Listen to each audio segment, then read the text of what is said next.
Ezekiel, chapter 1. In the 30th year, on the 5th day of the 4th month, as I was among the exiles by the river Chebar, heaven opened and I saw visions from God. On the 5th of the month, it was the 5th year of exile for King Jehoiakim, the word of Yahweh was addressed to the priest Ezekiel son of Buzi, in Chaldea by the river Chebar. There the hand of Yahweh came on him. I looked. A stormy wind blew from the north, a great cloud with flashing fire and brilliant light round it, and in the middle, in the heart of the fire, a brilliance like that of amber, and in the middle what seemed to be 4 living creatures. They looked like this. They were of human form. Each had 4 faces. Each had 4 wings. Their legs were straight. They had hooves like calves, glittering like polished brass. Below their wings, they had human hands on all 4 sides corresponding to their 4 faces and 4 wings. They touched one another with their wings. They did not turn as they moved.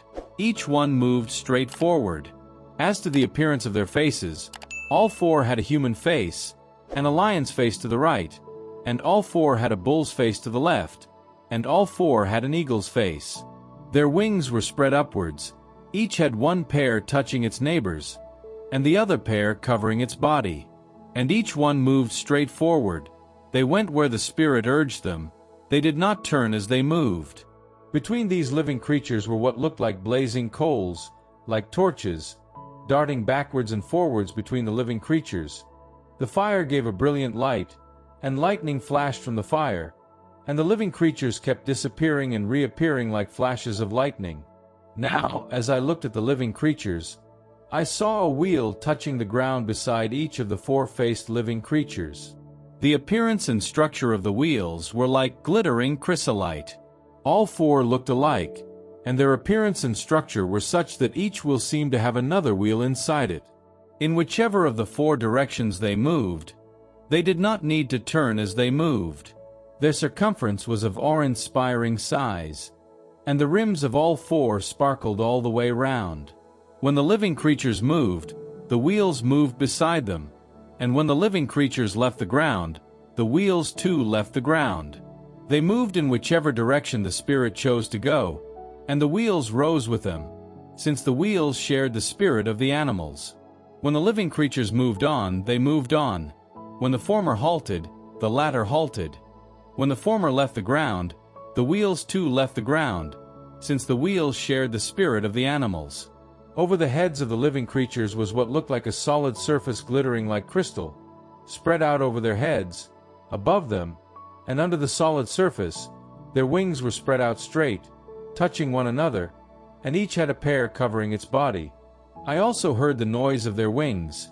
When they moved, it was like the noise of floodwaters, like the voice of Shaddai, like the noise of a storm, like the noise of an armed camp. And when they halted, they lowered their wings. There was a noise too. Beyond the solid surface above their heads, there was what seemed like a sapphire, in the form of a throne. High above on the form of a throne was a form with the appearance of a human being.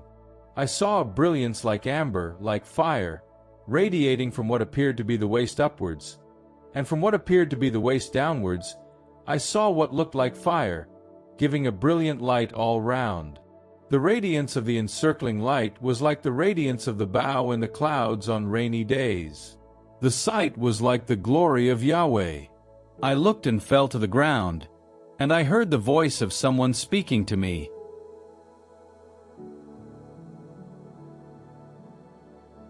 Ezekiel, chapter 2. He said, "Son of man, get to your feet. I will speak to you." As he said these words, the Spirit came into me and put me on my feet, and I heard him speaking to me. He said, "Son of man, I am sending you to the Israelites, to the rebels who have rebelled against me. They and their ancestors have been in revolt against me up to the present day. Because they are stubborn and obstinate children, I am sending you to them, to say, Lord Yahweh says this. Whether they listen or not, this tribe of rebels will know there is a prophet among them. And you, son of man, do not be afraid of them or of what they say, though you find yourself surrounded with brambles and sitting on scorpions. Do not be afraid of their words or alarmed by their looks, for they are a tribe of rebels. You are to deliver my words to them whether they listen or not, for they are a tribe of rebels. But you, son of man, are to listen to what I say to you. Do not be a rebel like that rebellious tribe. Open your mouth and eat what I am about to give you. When I looked, there was a hand stretched out to me, holding a scroll. He unrolled it in front of me. It was written on front and back. On it was written lamentations, dirges, and cries of grief.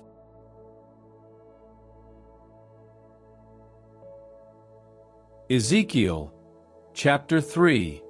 He then said, Son of man, eat what you see. Eat this scroll, then go and speak to the house of Israel. I opened my mouth. He gave me the scroll to eat and then said, Son of man, feed on this scroll which I am giving you and eat your fill.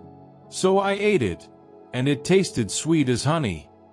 He then said, Son of man, go to the house of Israel and tell them what I have said. You are not being sent to a nation that speaks a difficult foreign language. You are being sent to the house of Israel, not to big nations that speak difficult foreign languages, and whose words you would not understand. If I sent you to them, they would listen to you. But the house of Israel will not listen to you because it will not listen to me. The whole house of Israel is defiant and obstinate.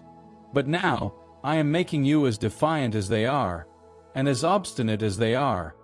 I am making your resolution as hard as a diamond, harder than flint. So do not be afraid of them, do not be overawed by them, for they are a tribe of rebels. Then he said, Son of man, take to heart everything I say to you, listen carefully. Then go to your exiled countrymen and talk to them. Say to them, Lord Yahweh says this, whether they listen or not. The Spirit lifted me up, and behind me I heard a great vibrating sound. Blessed be the glory of Yahweh in his dwelling place. This was the sound of the living creatures' wings beating against each other, and the sound of the wheels beside them, a great vibrating sound. The Spirit lifted me up and took me, and I went, bitter and angry, and the hand of Yahweh lay heavy on me. I came to Tel Abib, to the exiles beside the river Chebar where they were living, and there I stayed with them in a stupor for 7 days. After 7 days the word of Yahweh was addressed to me as follows, Son of man, I have appointed you as watchman for the house of Israel. When you hear a word from my mouth, warn them from me. If I say to someone wicked, you will die, and you do not warn this person, if you do not speak to warn someone wicked to renounce evil and so save his life, it is the wicked person who will die for the guilt, but I shall hold you responsible for that death. If, however, you do warn someone wicked who then fails to renounce wickedness and evil ways, the wicked person will die for the guilt, but you yourself will have saved your life. When someone upright renounces uprightness to do evil and I set a trap for him, it is he who will die. Since you failed to warn him, he will die for his guilt, and the uprightness he practiced will no longer be remembered. But I shall hold you responsible for his death. If, however, you warn someone upright not to sin and this person does not sin, such a one will live, thanks to your warning, and you too will have saved your life. While I was there, the hand of Yahweh came on me. He said, Get up, go out into the valley, and there I shall speak to you. I got up and went out into the valley. The glory of Yahweh was resting there, like the glory I had seen by the river Chebar, and I fell to the ground. The Spirit of Yahweh then entered me and put me on my feet and spoke to me. He said, Go and shut yourself in your house.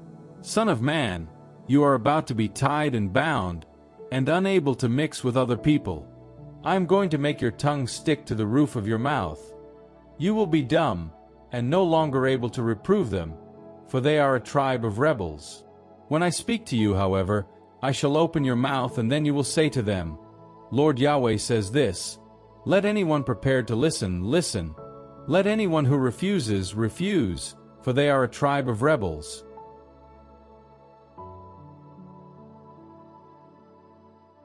Ezekiel, chapter 4. For your part, son of man, take a brick and lay it in front of you. On it scratch a city, Jerusalem. You are then to besiege it, trench round it, build earthworks, pitch camps and bring up battering rams all round. Then take an iron pan and place it as though it were an iron wall between you and the city. Then fix your gaze on it. It is being besieged and you are besieging it. This is a sign for the house of Israel. Lie down on your left side and take the guilt of the house of Israel on yourself. You will bear their guilt for as many days as you lie on that side. Allowing 1 day for every year of their guilt, I ordain that you bear it for 390 days. This is how you will bear the house of Israel's guilt. And when you have finished doing this, you are to lie down again, on your right side, and bear the guilt of the house of Judah for 40 days. I have set the length for you as 1 day for 1 year. Then fix your gaze on the siege of Jerusalem. Raise your bared arm and prophesy against her. Look, I am going to tie you up, and you will not be able to turn over from one side to the other until the period of your seclusion is over. Now take wheat, barley, beans, lentils, millet and spelt. Put them all in the same pot and make them into bread for yourself. You are to eat it for as many days as you are lying on your side, 390 days. Of this food, you are to weigh out a daily portion of 20 shekels and eat it a little piece at a time. And you are to ration the water you drink, 1/6 of a hin, drinking that a little at a time. You are to eat this in the form of a barley cake baked where they can see you, on human dung. And Yahweh said, This is how the Israelites will have to eat their defiled food, wherever I disperse them among the nations. I then said, Lord Yahweh, my soul is not defiled. From my childhood until now, I have never eaten an animal that has died a natural death or been savaged. No tainted meat has ever entered my mouth. Very well, he said, I grant you cow dung instead of human dung. You are to bake your bread on that. He then said, Son of man, I am going to cut off Jerusalem's food supply. In their extremity, the food they eat will be weighed out. To their horror, the water they drink will be rationed, until there is no food or water left, and they fall into a stupor and waste away because of their guilt.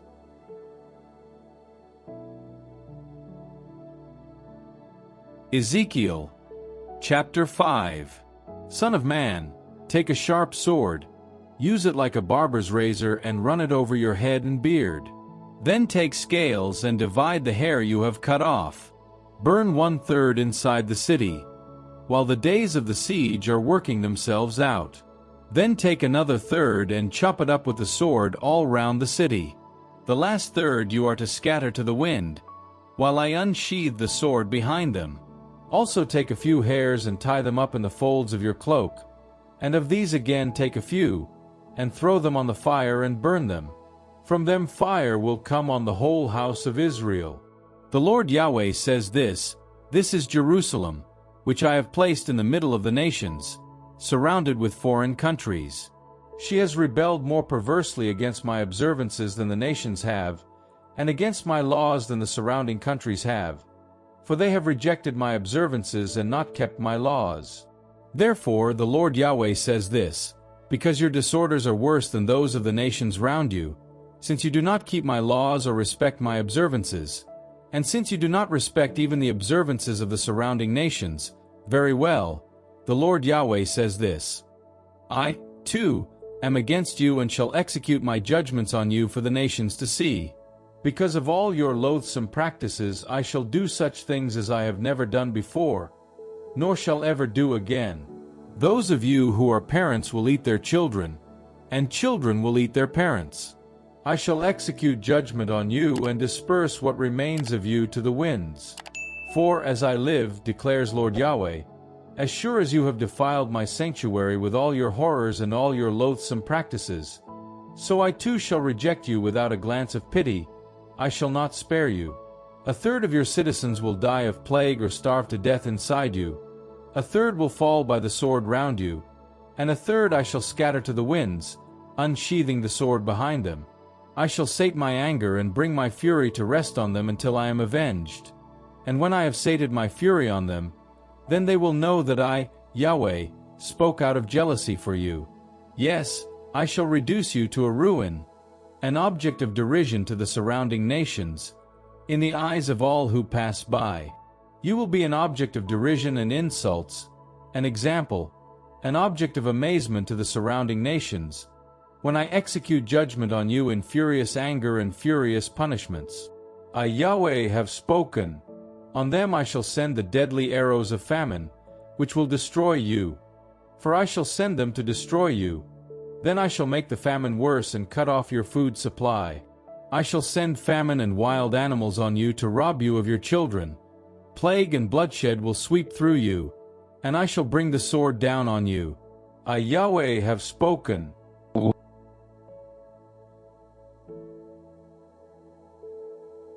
Ezekiel, chapter 6. The word of Yahweh was addressed to me as follows: Son of man, turn towards the mountains of Israel and prophesy against them. Say, Mountains of Israel, hear the word of the Lord Yahweh. The Lord Yahweh says this to mountains and hills and ravines and valleys. Look, I am going to summon the sword against you and destroy your high places. Your altars will be wrecked, and your incense burners smashed. I shall fling your butchered inhabitants down in front of your foul idols. I shall lay the corpses of the Israelites in front of their foul idols and scatter their bones all round your altars. Wherever you live, the towns will be destroyed and the high places wrecked, to the ruin and wrecking of your altars, the shattering and abolition of your foul idols, the smashing of your incense burners and the utter destruction of all your works. As the butchered fall about you, you will know that I am Yahweh. But I shall spare some of you to escape the sword among the nations, when you have been dispersed in their lands. And your survivors will remember me among the nations where they are held captive, since I shall have broken their adulterous hearts for having deserted me, and destroyed their eyes for having turned adulterously towards their foul idols. They will loathe themselves for all the wrong they have caused by their loathsome practices. Then they will know that I am Yahweh, and that I was not talking lightly when I said that I would inflict these disasters on them. The Lord Yahweh says this: Clap your hands, stamp your feet, and say, Alas for all the loathsome sins of the house of Israel, which is about to fall by sword, famine, and plague. Far off they will die by plague. Near at hand they will fall by the sword, and any who survive or are spared will die of famine. This is how I shall sate my fury on them. Then you will know that I am Yahweh, when their butchered corpses lie among their foul idols, all round their altars, on every high hill, on every mountain top, under every green tree, under every leafy oak, wherever they offer a smell pleasing to all their idols. I shall point my finger at them and reduce the country to an empty wasteland from the desert to Riblah, everywhere they live, and they will know that I am Yahweh.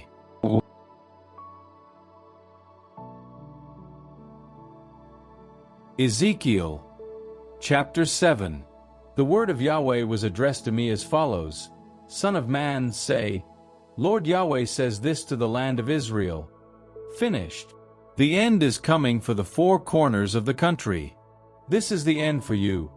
I shall unleash my anger on you, and judge you as your conduct deserves, and call you to account for all your loathsome practices. I shall show you no pity, I shall not spare you. I shall repay you for your conduct and for the loathsome practices in which you persist. Then you will know that I am Yahweh. The Lord Yahweh says this: Disaster, a unique disaster, is coming. The end is coming, the end is coming, it is on the move towards you, it is coming now. Now it is your turn, you who dwell in this country. Doom is coming, the day is near. No joy now, only tumult on the mountains. Now I shall soon vent my fury on you and sate my anger on you. I shall judge you as your conduct deserves and repay you for all your loathsome practices. I shall show neither pity nor mercy, but shall repay you for your conduct and the loathsome practices in which you persist. Then you will know that I am Yahweh and that I strike. Now is the day, your turn has come, it appears, the scepter has blossomed, pride is at its peak. Violence has risen to become the scourge of wickedness. Doom is coming, the day is near. Neither should buyer rejoice, nor seller regret, for the fury rests on everyone alike. The seller will not be able to go back on his bargain. Each persists in his sins. They take no defensive measures. The trumpet sounds, all is ready, but no one goes into battle, since my fury rests on all alike. Outside, the sword. Inside, plague and famine. Whoever is living in the countryside will die by the sword. Whoever is living in the city will be devoured by famine and plague. And those who escape will escape to the mountains, and there, like doves of the valleys, I shall slaughter them all, each one for his sin. Every hand will grow limp, every knee turn to water. They will put on sackcloth, each one trembling. Every face will be ashamed and every head be shaved. They will throw their silver away in the streets, and their gold they will regard as a pollution. Neither their silver nor their gold will be able to save them on the day of Yahweh's fury. Never again will they have enough to eat. Never again will they fill their bellies, since that was the occasion for their guilt. They used to pride themselves on the beauty of their jewelry, out of which they made their loathsome images, their horrors. So now I have made it pollute them. I shall hand it over as plunder to foreigners, as loot to the most evil people on earth. They will profane it. I shall turn my face away from them, while my treasure house is profaned, and robbers will force their way in and profane it. Forge yourself a chain, for the country is full of bloody executions, and the city full of deeds of violence. So I shall bring the cruelest of the nations to seize their houses.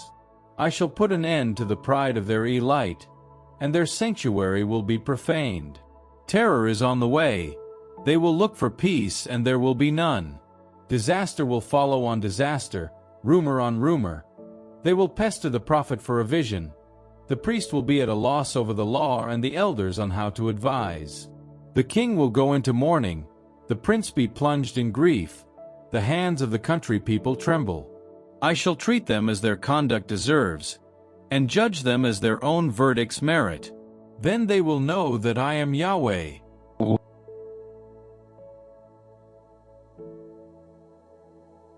Ezekiel, chapter 8. In the 6th year, on the 5th day of the 6th month, I was sitting at home, and the elders of Judah were sitting with me, when suddenly the hand of the Lord Yahweh fell on me there. I looked, and there was a form with the appearance of a human being. Downwards from what seemed to be the waist there was fire, and upwards from the waist there was a brilliance like the glitter of amber. Something like a hand was stretched out, and it took me by a lock of my hair. And the Spirit lifted me between heaven and earth, and, in visions from God, took me to Jerusalem, to the entrance of the inner north gate, where stands the idol that provokes jealously. There was the glory of the God of Israel. It looked like what I had seen in the valley. He said, "Son of man, raise your eyes to the north."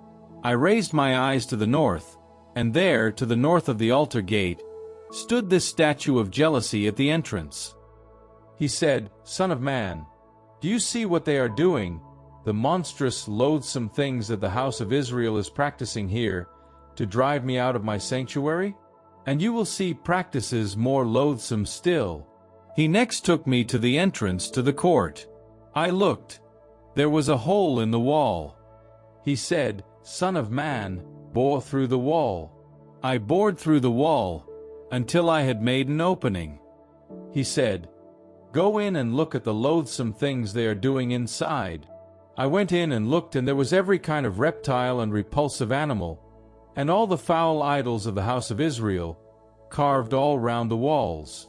70 elders of the house of Israel were worshipping the idols, among them Jezaniah son of Shaphan, each one with his censer in his hand, from which rose a fragrant cloud of incense. He said, "Son of man, have you seen what the elders of the house of Israel do in the dark, each in his personal image shrine? They say, 'Yahweh cannot see us. Yahweh has abandoned the country.'" He said, "You will see them at practices more loathsome still." He next took me to the entrance of the north gate of the temple of Yahweh, where women were sitting, weeping for Tammuz. He said, "Son of man, do you see that? You will see even more loathsome things than that." He then led me to the inner court of the temple of Yahweh. And there, at the entrance to Yahweh's sanctuary, between the portico and the altar, There were about 25 men, with their backs to Yahweh's sanctuary and their faces turned towards the east, before the rising sun. He said to me, "Son of man, do you see that? Is it not bad enough for the house of Judah to be doing the loathsome things they are doing here? But they fill the country with violence and provoke my anger further. Look at them now putting that branch to their nostrils. And so I shall react in fury. I shall show neither pity nor mercy. They may cry as loudly as they like to me. I will not listen."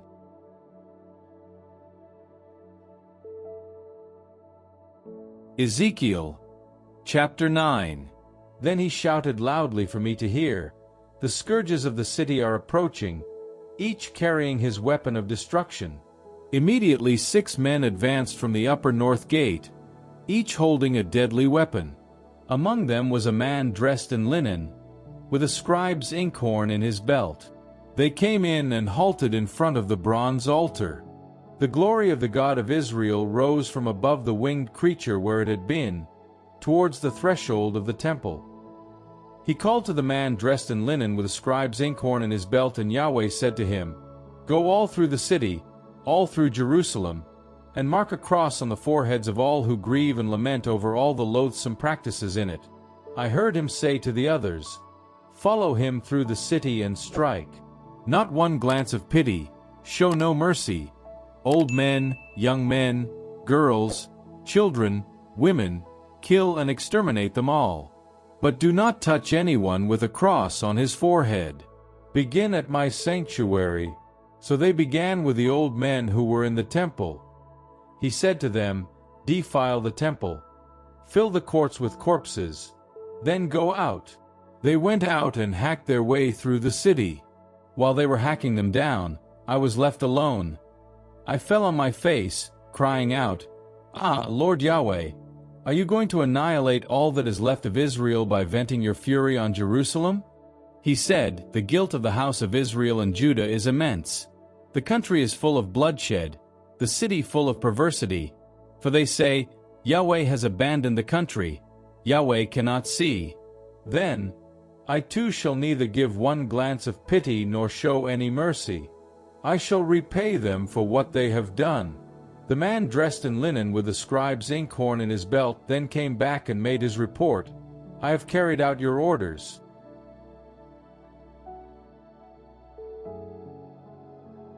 Ezekiel Chapter 10. Then, in vision I saw that above the solid surface over the heads of the winged creatures there was above them something like sapphire, which seemed to be like a throne. He then said to the man dressed in linen, "Go in between the wheels below the winged creatures. Take a handful of burning coal from between the winged creatures and scatter it over the city." He went in as I watched. The winged creatures were on the right of the temple as the man went in, and the cloud filled the inner court. The glory of Yahweh rose from above the winged creatures, towards the threshold of the temple. The temple was filled by the cloud, and the court was full of the brightness of the glory of Yahweh. The noise of the winged creatures' wings could be heard even in the outer court, like the voice of God Almighty when He speaks. When He had given the order to the man dressed in linen, "Take the fire from between the wheels, between the winged creatures," the man went in and stood by one of the wheels. One of the winged creatures then reached his hand out towards the fire between the winged creatures, took some of it and put it into the hands of the man dressed in linen, who took it and came out again. There appeared to be what looked like a human hand under the winged creature's wings. And I looked, and there were 4 wheels beside the winged creatures, 1 wheel beside each winged creature, and the appearance of the wheels was like the sparkle of chrysolite. In appearance, all 4 looked alike, as though each wheel had another wheel inside it. In whichever of the 4 directions they moved, they did not need to turn as they moved, but whichever way the head was facing there they followed. They did not turn as they moved, and their entire bodies, their backs, their hands, their wings, as well as the wheels, had eyes all the way round, the wheels of all 4. In my hearing, these wheels were called Galgal. Each had 4 faces. The first was a winged creature's face, the second a human face, the third a lion's face, and the fourth an eagle's face. The winged creatures rose. This was the being I had seen by the river Chebar. When the winged creatures moved, the wheels moved beside them, and when the winged creatures raised their wings to leave the ground, the wheels did not turn beside them. When the former halted, the latter halted. When the former rose, the latter rose with them, since they shared the same living spirit. The glory of Yahweh then came out over the temple threshold and paused over the winged creatures. These raised their wings and rose from the ground as I watched, and the wheels were beside them. They paused at the entrance to the east gate of the temple of Yahweh, with the glory of the God of Israel over them, above. This was the winged creature I had seen beneath the God of Israel by the river Chebar. I knew that they were winged creatures. Each had 4 faces and 4 wings and what seemed to be human hands under their wings. Their faces were like those I had seen by the river Chebar. Each one moved straight forward.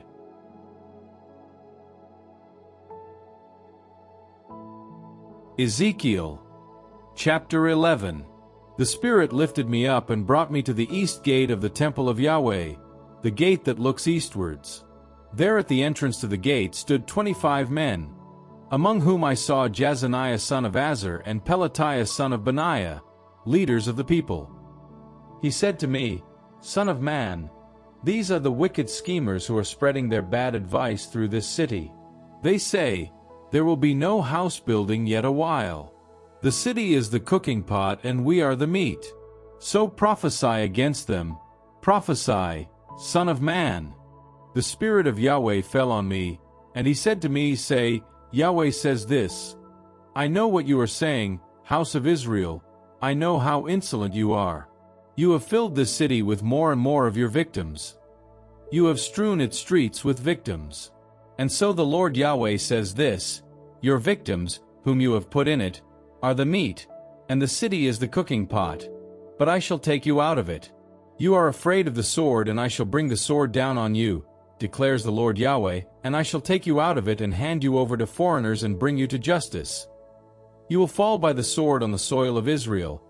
I shall execute justice on you, and you will know that I am Yahweh. This city will be no cooking pot for you, nor will you be the meat inside. I shall execute justice on you on the soil of Israel, and you will know that I am Yahweh, whose laws you have not obeyed and whose judgments you have not kept. Instead, you have adopted the customs of the nations round you. Now as I was prophesying, Pelatiah son of Benaiah dropped dead. I fell to the ground and cried out, Ah, Lord Yahweh, are you going to annihilate the remnant of Israel? The word of Yahweh was then addressed to me as follows, Son of man, to your brothers one and all, to your kinsfolk and to the whole house of Israel, the inhabitants of Jerusalem have said, Keep well away from Yahweh. This country has now been made over to us.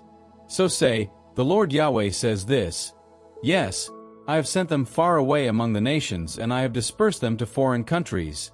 And for a while I have been a sanctuary for them in the country to which they have gone. So say, the Lord Yahweh says this, I shall gather you back from the peoples. I shall collect you in from the countries where you have been scattered and give you the land of Israel.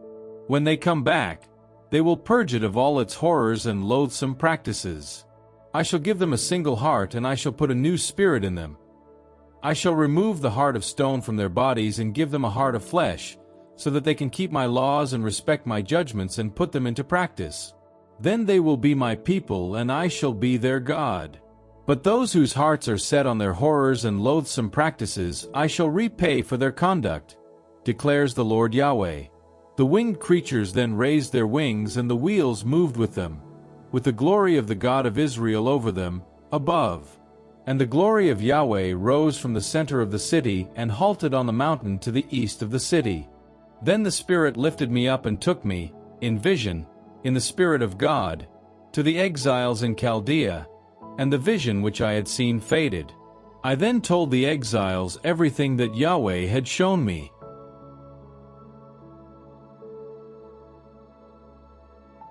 Ezekiel, chapter 12. The word of Yahweh was addressed to me as follows, Son of man, you are living among a tribe of rebels who have eyes and never see, they have ears and never hear, because they are a tribe of rebels. So, Son of man, pack an exile's bundle and set off for exile by daylight while they watch. You will leave your home and go somewhere else while they watch. Then perhaps they will see that they are a tribe of rebels. You will pack your baggage like an exile's bundle, by daylight, while they watch, and leave like an exile in the evening, while they watch. While they watch, make a hole in the wall, and go out through it. While they watch, you will shoulder your pack and go out into the dark. You will cover your face so that you cannot see the ground, since I have made you an omen for the house of Israel. I did as I had been told. I packed my baggage like an exile's bundle by daylight, and in the evening I made a hole through the wall with my hands. Then I went out into the dark and shouldered my pack while they watched. Next morning the word of Yahweh was addressed to me as follows: Son of man, did not the house of Israel, did not that tribe of rebels, ask you, what are you doing? Say, the Lord Yahweh says this. This prophecy concerns Jerusalem and the whole house of Israel who live there. Say, I am an omen for you. As I have done, so will be done to them. They will be deported into exile. Their prince will shoulder his pack in the dark and go out through the wall. A hole will be made to let him out. He will cover his face, so that he cannot see the country. I shall throw my net over him and catch him in my mesh. I shall take him to Babylon, to the land of the Chaldeans, though he will not see it, and there he will die. And all those in attendance on him, his army and all his troops, I shall scatter to all the winds and unsheathe the sword behind them. Then they will know that I am Yahweh, when I scatter them throughout the nations and disperse them in foreign countries. But I shall let a few of them escape the sword, famine and plague, to describe all their loathsome practices to the peoples among whom they will go, so that these too may know that I am Yahweh. The word of Yahweh was addressed to me as follows: Son of man, you are to tremble as you eat your food and shudder apprehensively as you drink your water. And you are to say to the people of the country, the Lord Yahweh says this to the inhabitants of Jerusalem.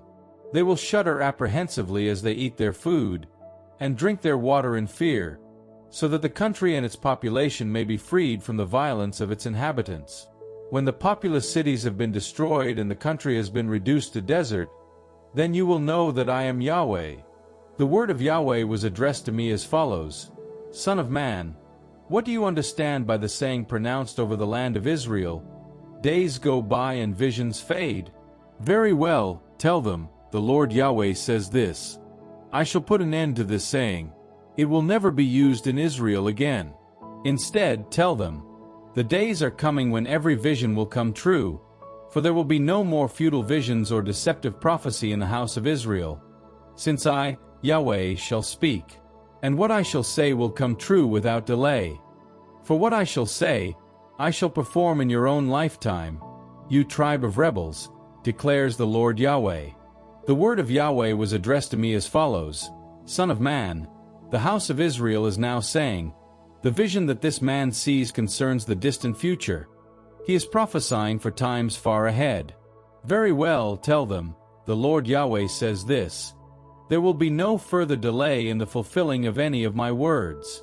What I have said shall be done now, declares the Lord Yahweh.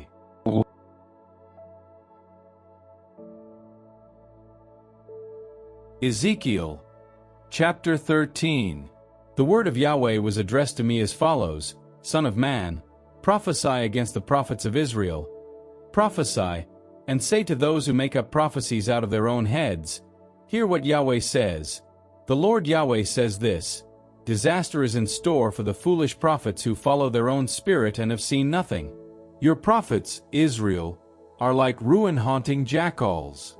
You have not ventured into the breach. You have not built up the wall round the house of Israel, to hold fast in battle on the day of Yahweh. Theirs are futile visions and false predictions, who say, a prophecy from Yahweh, when Yahweh has not sent them. Yet they expect their words to come true.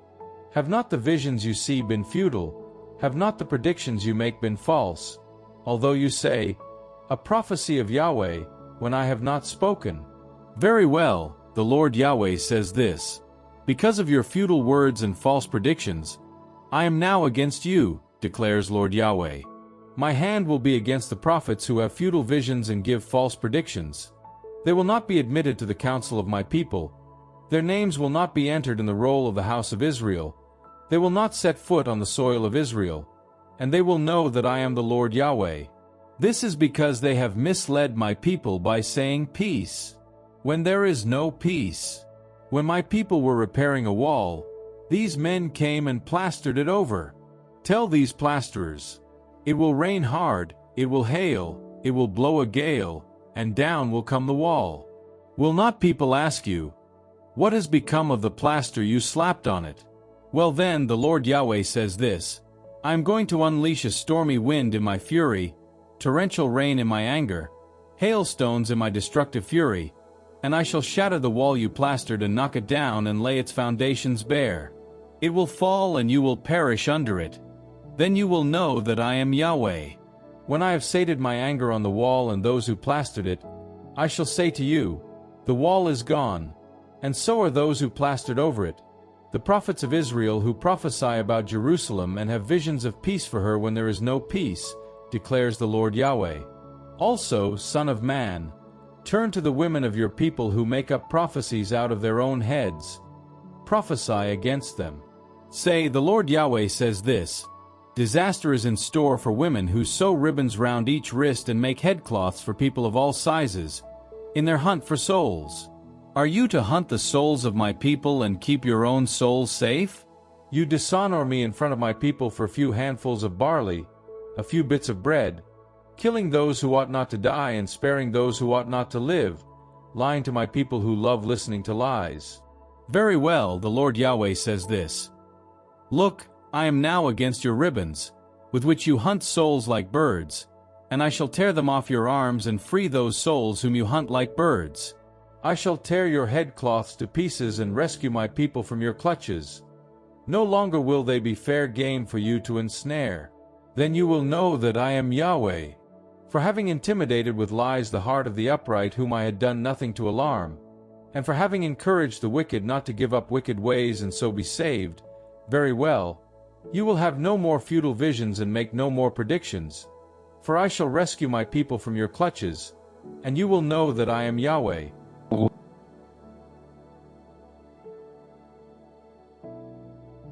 Ezekiel, chapter 14. Next, some elders of Israel visited me, and while they were sitting with me, the word of Yahweh was addressed to me as follows, Son of man, these men have enshrined their foul idols in their hearts and placed the cause of their sinning right before their eyes. Why should I let myself be consulted by them? So speak to them. Tell them this, Lord Yahweh says this. Every member of the house of Israel who enshrines his foul idols in his heart and places the cause of his sinning right before his eyes, and who then approaches the prophet, will get this answer from me, Yahweh, as the multiplicity of his idols deserves. And in this way I hope to win back the hearts of the house of Israel who have all been estranged from me by their foul idols. So say to the house of Israel, the Lord Yahweh says this, Come back, turn away from your foul idols, turn your backs on all your loathsome practices. For if any member of the house of Israel, or any foreigner living in Israel, deserts me to enshrine his foul idols in his heart and places the cause of his sinning right before his eyes and then approaches a prophet to consult me through him, he will get his answer from me, Yahweh. I shall set my face against that person. I shall make him an example and a byword. I shall rid my people of him, and you will know that I am Yahweh. And if the prophet is seduced into saying something, I, Yahweh, shall have seduced that prophet. I shall point my finger at him and rid my people Israel of him. Both will be punished for their guilt. The prophet's punishment will be the same as that of the person who consults him, so that the house of Israel will never stray from me again or defile themselves again with these crimes, but be my people and I their God, declares the Lord Yahweh. The word of Yahweh was addressed to me, Son of man. When a country sins against me by being unfaithful and I point my finger at it and destroy its supply of food, inflicting famine on it and denuding it of human and animal, even if the three men, Noah, Daniel, and Job, were living in it, they would save no one but themselves by their uprightness, declares the Lord Yahweh. Were I to unleash wild beasts on that country to rob it of its children and reduce it to a desert which no one would dare to cross because of the animals, Even if these 3 men were living there, as I live, declares the Lord Yahweh, they would not be able to save either son or daughter. They alone would be saved, and the country would become a desert. Were I to bring the sword down on that country and say, "Sword, cross the country," so as to denude it of human and animal, even if these 3 men were living there, as I live, declares the Lord Yahweh, they would not be able to save either son or daughter. They alone would be saved. If I were to send the plague on that country and vent my fury on it by bloodshed, so as to denude it of human and animal, even if Noah and Daniel and Job were living there, as I live, declares the Lord Yahweh, they would be able to save neither son nor daughter, only themselves by their uprightness. The Lord Yahweh says this, even if I send my 4 dreadful scourges on Jerusalem, sword, famine, wild beasts and plague, to denude it of human and animal, even so, there will be a remnant left, a few men and women who come through. When they come to you and you see their conduct and actions, you will take comfort in spite of the disaster which I have brought on Jerusalem, in spite of all I have brought on her. They will comfort you, when you see their conduct and actions, and so you will know that I have not done in vain all I have done to her, declares the Lord Yahweh.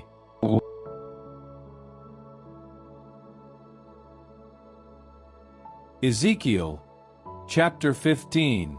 The word of Yahweh was addressed to me as follows. Son of man, how is the wood of the vine better than wood from the branch of a forest tree? Is its wood used for making anything? Are pegs on which to hang things made from it? There it is, thrown on the fire for fuel. The fire burns off both ends. The middle is charred. Can it be kept for anything now? While it was intact, you could make nothing with it. Burned and charred, is it any more useful now? So the Lord Yahweh says this, as the wood of the vine among the forest trees, which I have thrown on the fire for fuel, so shall I treat the inhabitants of Jerusalem. I shall set my face against them. They have escaped one fire, but fire will devour them yet. And you will know that I am Yahweh, when I set my face against them. I shall reduce the country to a desert, because of their infidelity, declares the Lord Yahweh.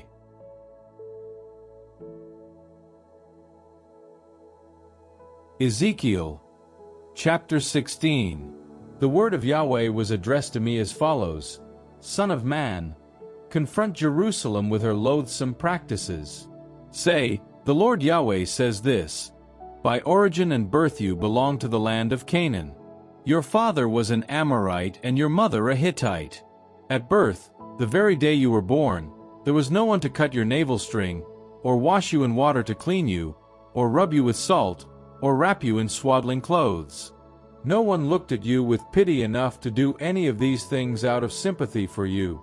You were exposed in the open fields in your own dirt on the day you were born. I saw you kicking on the ground in your blood as I was passing, and I said to you as you lay in your blood, Live!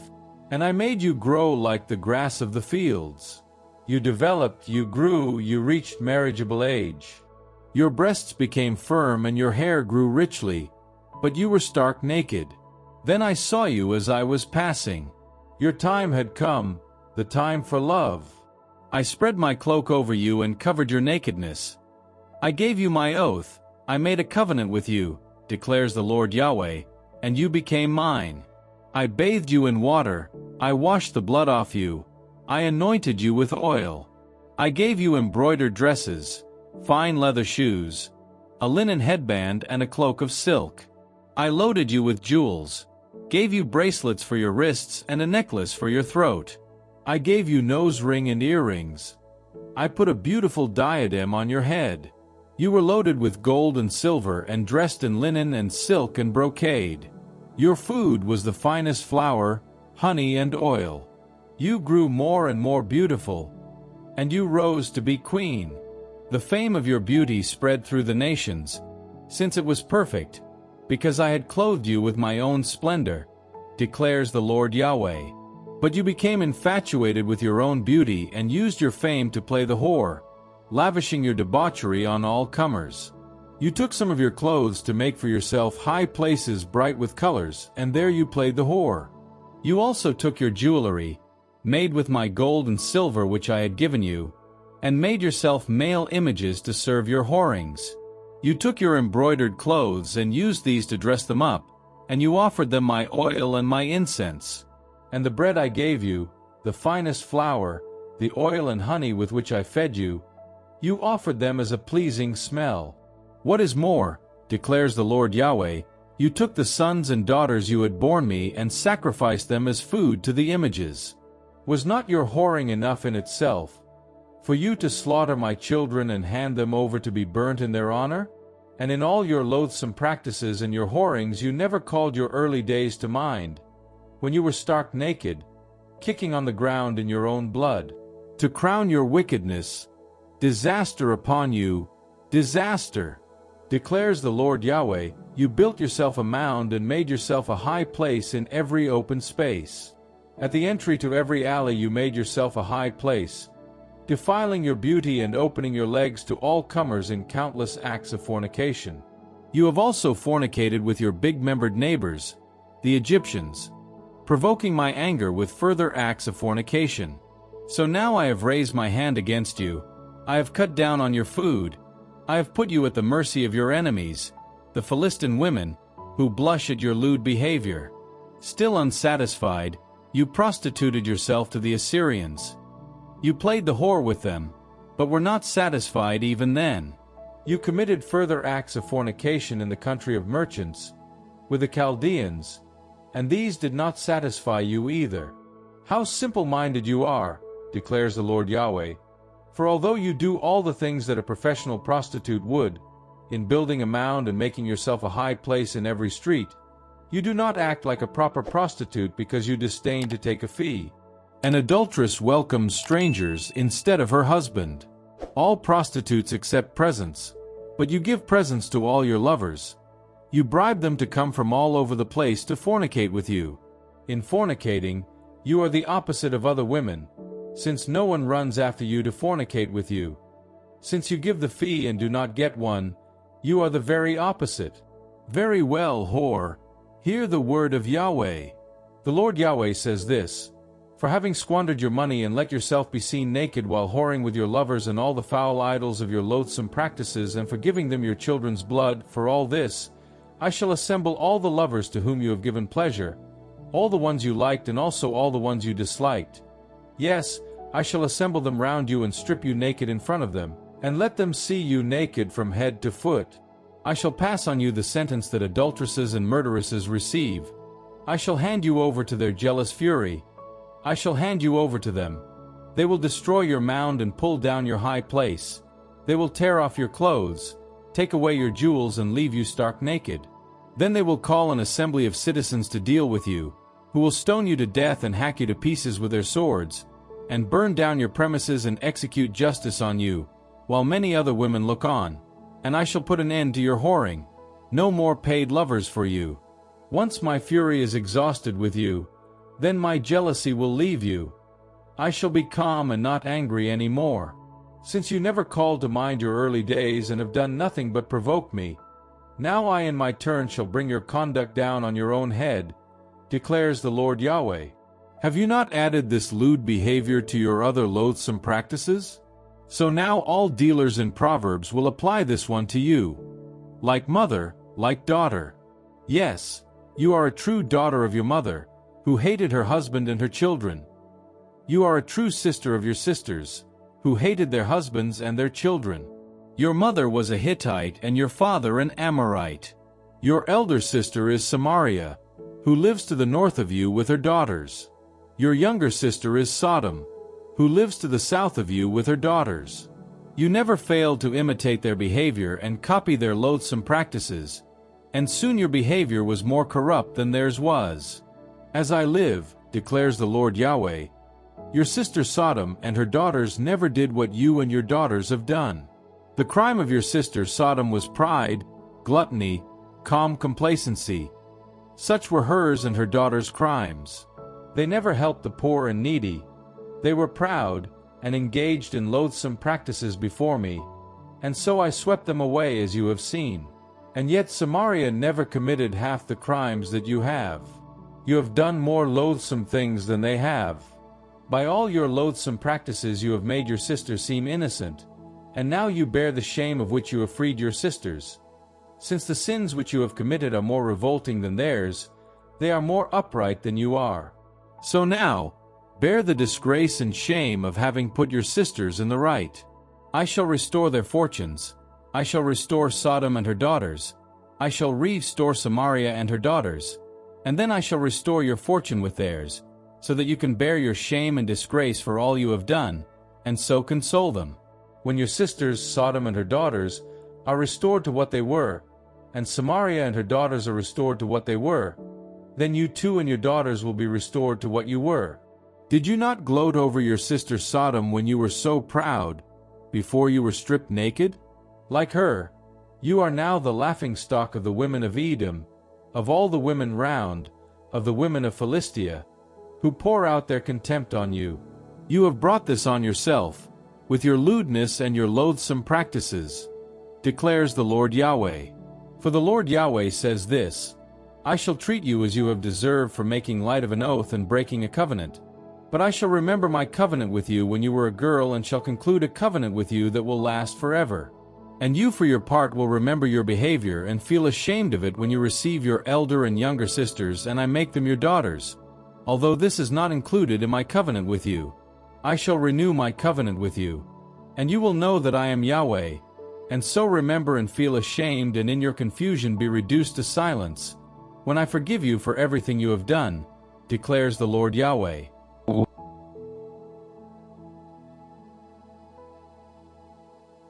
Ezekiel, chapter 17.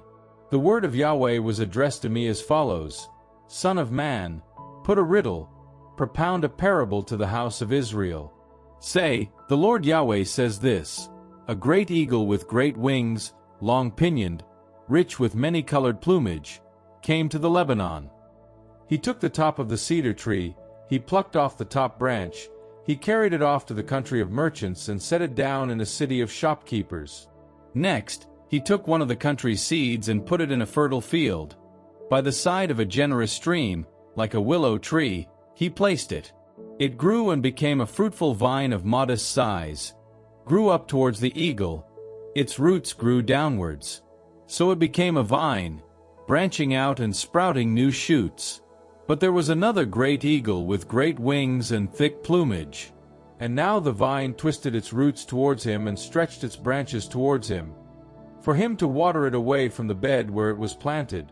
It was in a fertile field, by the side of a wide stream that the vine had been planted, to branch out and bear fruit and become a noble vine. Say, the Lord Yahweh says this, will it succeed? Will the eagle not tear out its roots and strip off its fruit, so that all the new leaves it puts out will wither, and no great strength is needed nor many people to pull it up by the roots? Planted it may be, will it succeed? Will it not shrivel up when the east wind blows? It will wither in the bed where it was growing. The word of Yahweh was addressed to me as follows. Say to that tribe of rebels, do you not know what this means? Say this, look, the king of Babylon came to Jerusalem. He carried away the king and the princes, and took them to his home in Babylon.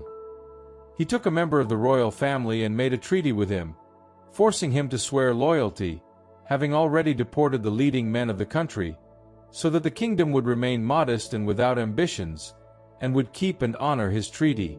But the prince rebelled against him and sent envoys to Egypt to procure himself horses and a large number of troops. Will he succeed? Will a man who has done this go unpunished? Can he break a treaty and go unpunished?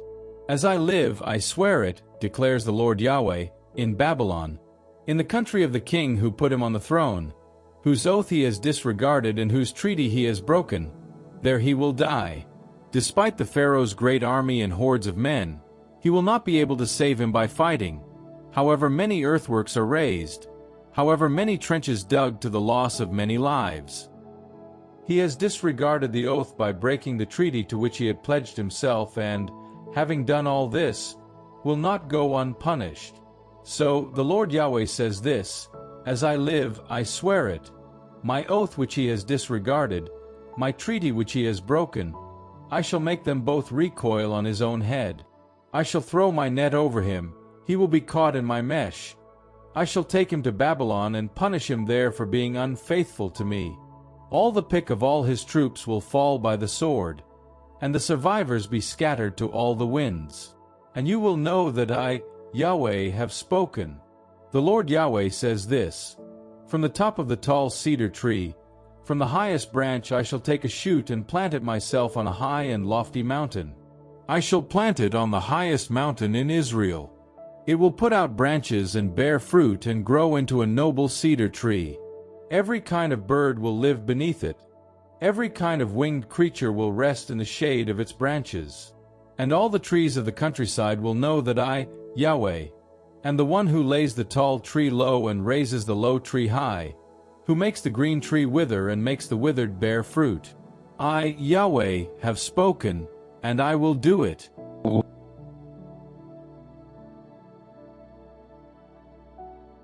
Ezekiel, chapter 18. The word of Yahweh was addressed to me as follows: Why do you keep repeating this proverb in the land of Israel? The parents have eaten unripe grapes, and the children's teeth are set on edge. As I live, declares the Lord Yahweh, you will have no further cause to repeat this proverb in Israel. Look, all life belongs to me. The Father's life and the Son's life, both alike belong to me. The one who has sinned is the one to die. But if a man is upright, his actions law-abiding and upright, and he does not eat on the mountains or raise his eyes to the foul idols of the house of Israel, does not defile his neighbor's wife or touch a woman during her periods, oppresses no one, returns the pledge on a debt, does not rob, gives his own food to the hungry, his clothes to those who lack clothing, does not lend for profit, does not charge interest, abstains from evil, gives honest judgment between one person and another, keeps my laws and sincerely respects my judgments, someone like this is truly upright and will live, declares the Lord Yahweh. But if he has a son prone to violence and bloodshed, who commits one of these misdeeds, even though the father never has, a son who dares to eat on the mountains, who defiles his neighbor's wife, who oppresses the poor and needy, robs, fails to return pledges, raises his eyes to foul idols, engages in loathsome practices, lends for profit, or charges interest, such a person will by no means live. Having committed all these appalling crimes, he will die, and his blood be on his own head. But if he in turn has a son who, in spite of seeing all the sins that his father has committed, does not imitate him, does not eat on the mountains or raise his eyes to the foul idols of the house of Israel, does not defile his neighbor's wife, oppresses no one, takes no pledges, does not rob, gives his own food to the hungry, his clothes to those who lack clothing, abstains from evil, does not lend for profit or charge interest, respects my judgments and keeps my laws, he will not die for his father's sins. He will most certainly live. But his father, because he was violent, robbed others and never did good among his people, will most certainly die in his guilt. Now you say, why doesn't the son bear his father's guilt? If the son has been law-abiding and upright, has kept all my laws and followed them, most certainly he will live.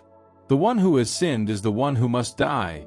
A son is not to bear his father's guilt, nor a father his son's guilt. The upright will be credited with his uprightness, and the wicked with his wickedness. If the wicked, however, renounces all the sins he has committed, respects my laws and is law-abiding and upright, he will most certainly live. He will not die. None of the crimes he committed will be remembered against him from then on. He will most certainly live because of his upright actions. Would I take pleasure in the death of the wicked, declares the Lord Yahweh, and not prefer to see him renounce his wickedness and live? But if the upright abandons uprightness and does wrong by copying all the loathsome practices of the wicked, is he to live? All his upright actions will be forgotten from then on. For the infidelity of which he is guilty and the sin which he has committed, he will most certainly die. Now you say, what the Lord does is unjust. Now listen, house of Israel. Is what I do unjust? Is it not what you do that is unjust? When the upright abandons uprightness and does wrong and dies, he dies because of the wrong which he himself has done. Similarly, when the wicked abandons wickedness to become law-abiding and upright, he saves his own life. Having chosen to renounce all his previous crimes, he will most certainly live. He will not die. And yet the house of Israel says, "What the Lord does is unjust." Is what I do unjust, house of Israel? Is it not what you do that is unjust? So in future, house of Israel, I shall judge each of you by what that person does, declares the Lord Yahweh. Repent, renounce all your crimes, avoid all occasions for guilt. Shake off all the crimes you have committed, and make yourselves a new heart and a new spirit. Why die, house of Israel? I take no pleasure in the death of anyone, declares the Lord Yahweh. So repent and live.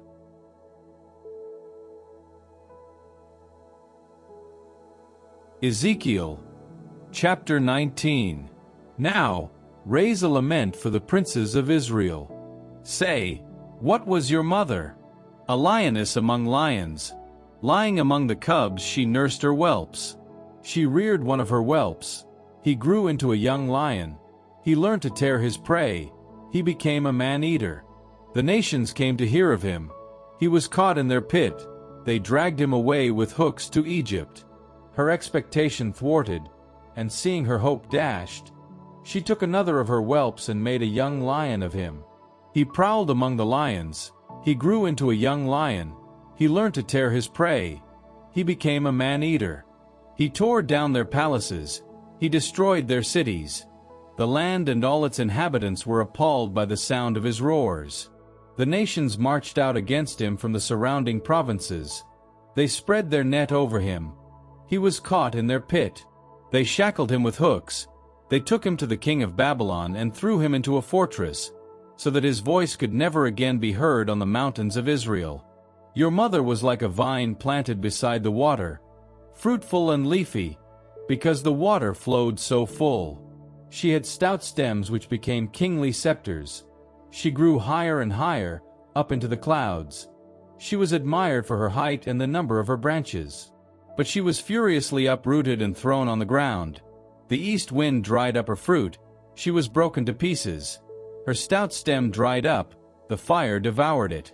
Now she has been transplanted to the desert, to a dry and thirsty land. Fire burst out of her stem, devouring her branches and fruit. No more stout stem for her, no more kingly scepter. This is a lament. It was used as such.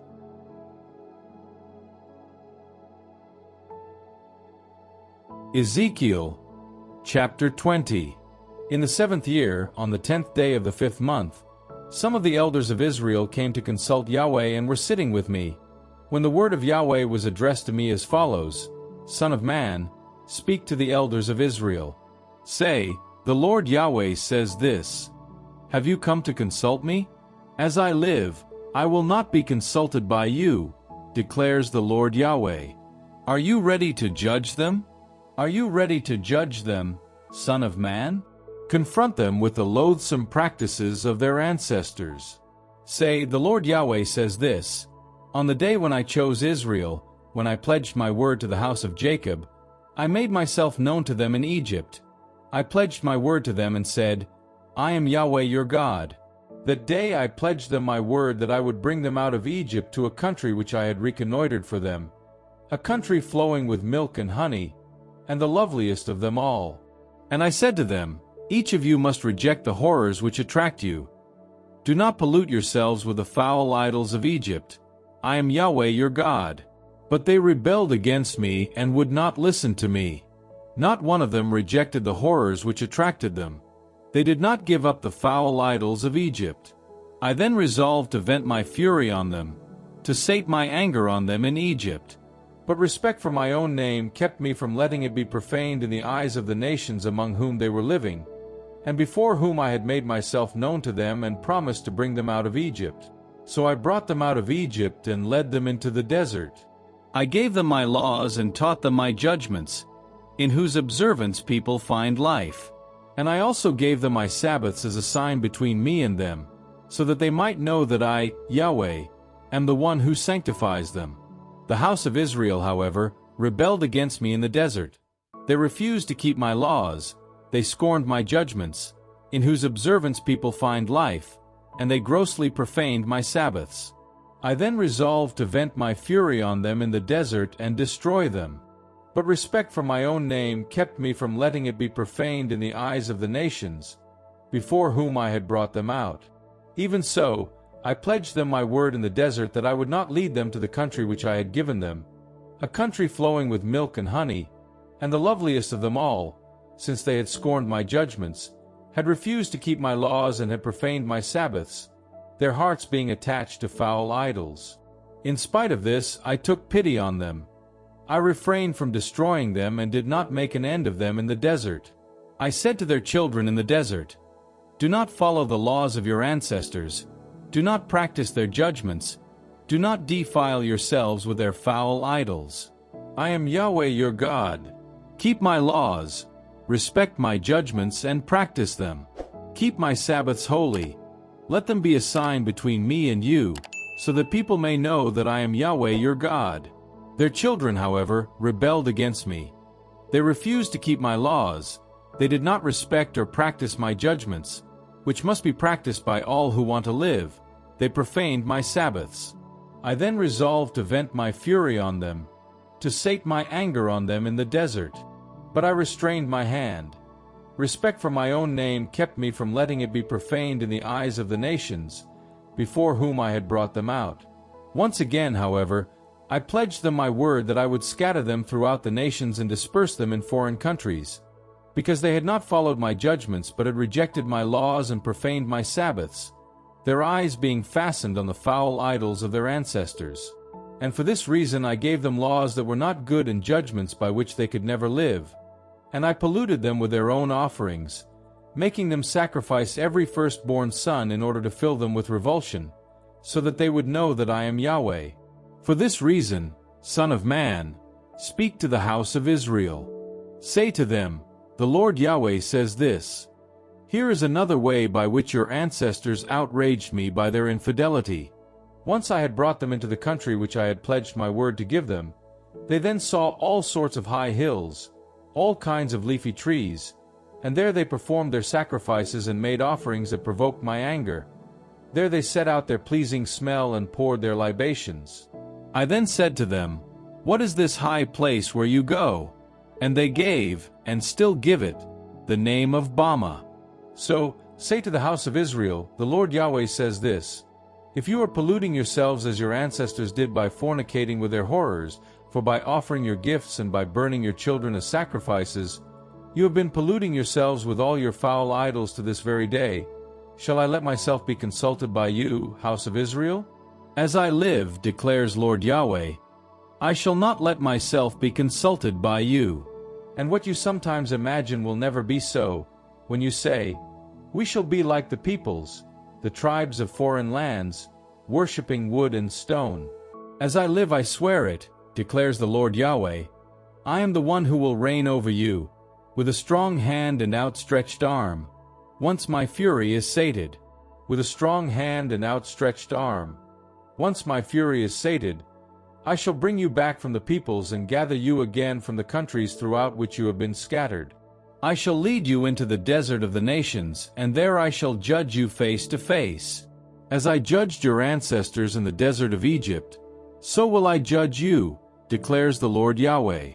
I shall make you pass under the crook, bring you to respect the covenant, and rid you of the rebels who have revolted against me. I shall bring them out of the country where they are staying, but they will not enter the country of Israel, and you will know that I am Yahweh. House of Israel, Lord Yahweh says this: Go on, all of you, worship your foul idols, but later we shall see if you don't listen to me. Then you will stop profaning my holy name with your offerings and your foul idols. For on my holy mountain, on the high mountain of Israel, declares the Lord Yahweh, is where the whole house of Israel, everyone in the country, will worship me. There I shall accept and there expect your presence, your choicest offering and all your consecrated gifts. I shall welcome you like a pleasing smell when I bring you back from the peoples and gather you from the countries throughout which you have been scattered. And through you I shall display my holiness for all the nations to see, And you will know that I am Yahweh, when I bring you back to the soil of Israel, to the country which I pledged my word to give to your ancestors. There you will remember your past behavior and all the actions by which you have defiled yourselves, and you will loathe yourselves for all the wrongs which you have committed. And you will know that I am Yahweh, when I treat you as respect for my own name requires, and not as your wicked behavior and corrupt actions deserve, house of Israel, declares the Lord Yahweh.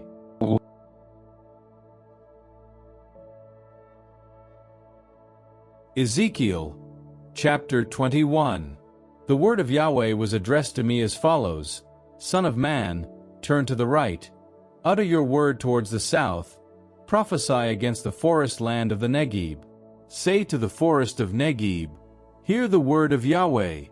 The Lord Yahweh says this: Listen, I am about to kindle a fire in you which will burn up every green tree in you as well as every dry one. It will be an unquenchable blaze, and every face will be scorched by it from the Negeb to the north. All humanity will see that it was I, Yahweh, who kindled it, and it will not be extinguished. I said, Lord Yahweh, they say of me, he does nothing but speak in riddles. Then the word of Yahweh was addressed to me as follows: Son of man, turn towards Jerusalem. Utter your word towards the sanctuary and prophesy against the land of Israel. Say to the land of Israel, Yahweh says this: Now I am against you. I am about to unsheathe my sword and rid you of the upright and the wicked alike. Since I am going to rid you of upright and wicked alike, I shall unsheathe my sword against everyone alive, from the Negeb to the north, so that everyone alive will know that I, Yahweh, am the one who has unsheathed my sword. It will not go back again. Son of man, groan as though your heart were breaking. Utter your bitter groans where they can see you. And if they say, why these groans? Reply, because of the news which is about to come. All hearts will sink, all hands grow weak, all spirits grow faint, and all knees turn to water. It is coming now, it is here, declares Lord Yahweh. The word of Yahweh was addressed to me as follows: Son of man, prophesy. Say, the Lord says this. Say, the sword has been sharpened and polished, sharpened for slaughter, polished to flash like lightning. He has had it polished to be wielded, this sword sharpened and polished to put in the slaughterer's hand. Shout and wail, Son of man, for it will come on my people, on all the chief men of Israel doomed like my people to the sword. So beat your breast, for this will be an ordeal, declares the Lord Yahweh. So prophesy, Son of man, and clap your hands. Let the sword pass 3 times, that sword for victims, that sword for a great victim, threatening them from every side. To make hearts sink and make sure many fall, I have posted the slaughtering sword at every gate to flash like lightning, polished for slaughter. Be sharp on the right, be ready on the left, whichever way your blade is needed. I too shall clap my hands and sate my fury. I, Yahweh, have spoken. The word of Yahweh was addressed to me as follows: Son of man, mark out 2 roads for the sword of the king of Babylon to come along, making both of them begin from the same country. Then put up a signpost, put it where the road leaves for the city, trace the route which the sword should take for Rabbah of the Ammonites, and for Judah, to the fortress of Jerusalem. For the king of Babylon has halted at the fork where these 2 roads diverge, to take the omens. He has shaken the arrows, questioned the household gods, inspected the liver. The lot marked Jerusalem is in his right hand. There to set up battering rams, give the word for slaughter, raise the war cry, level battering rams against the gates, cast up earthworks, build entrenchments. The inhabitants will believe that these omens are idle, for they have received sworn guarantees, but he will bring their guilt to mind and capture them.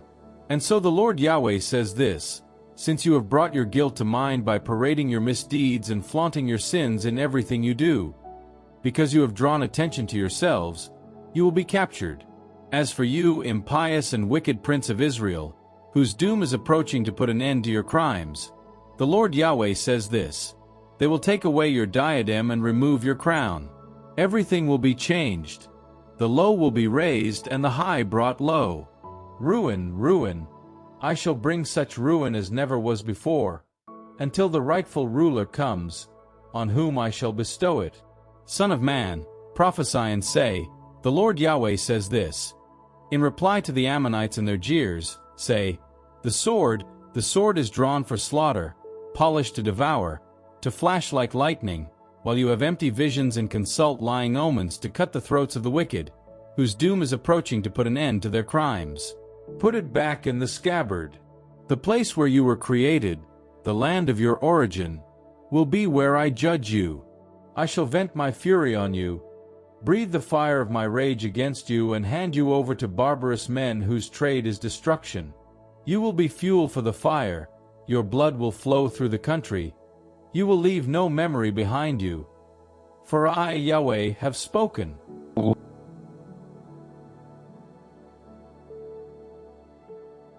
Ezekiel, chapter 22.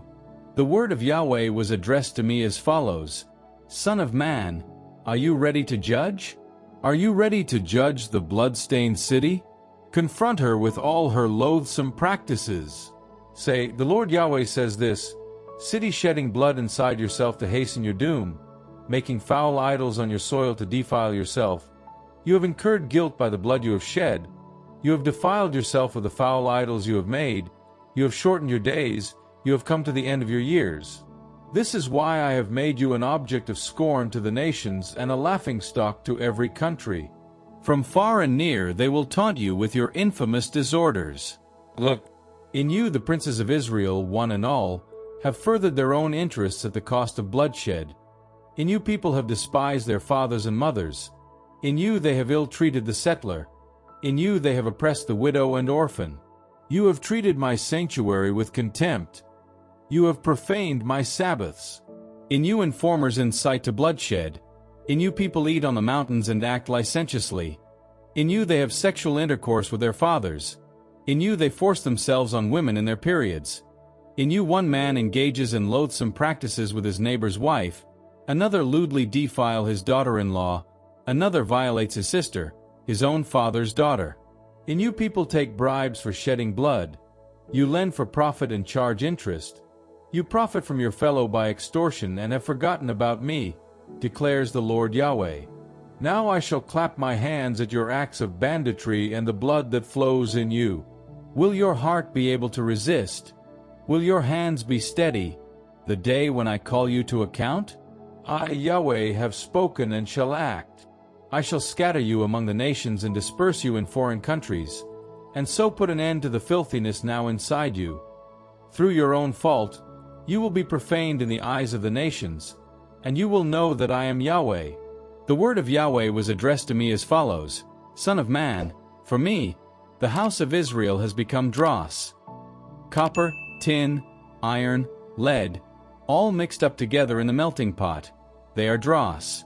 And so, Lord Yahweh says this, since you have all become dross, right? I shall collect you inside Jerusalem.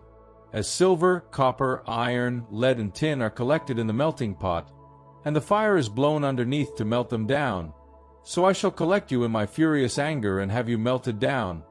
I shall collect you and blow up the fire of my rage for you and have you melted down inside the city. As silver is melted in the melting pot, so you will be melted down inside the city, and you will know that I, Yahweh, have vented my fury on you. The word of Yahweh was addressed to me as follows. Son of man, say to her, you are a land that has not received rain or shower on the day of anger. In you, the princes are like a roaring lion tearing its prey.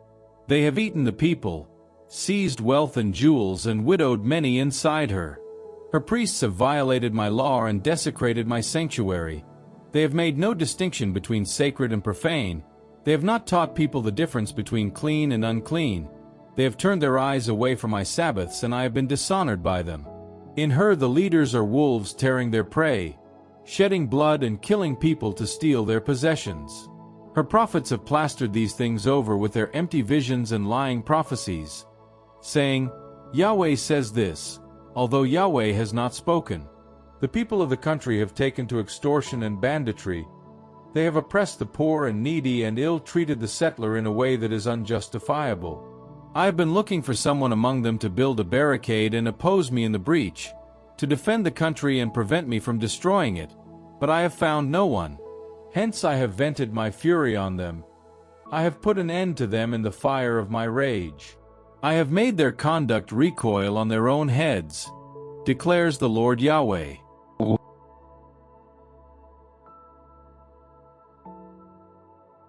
Ezekiel, chapter 23.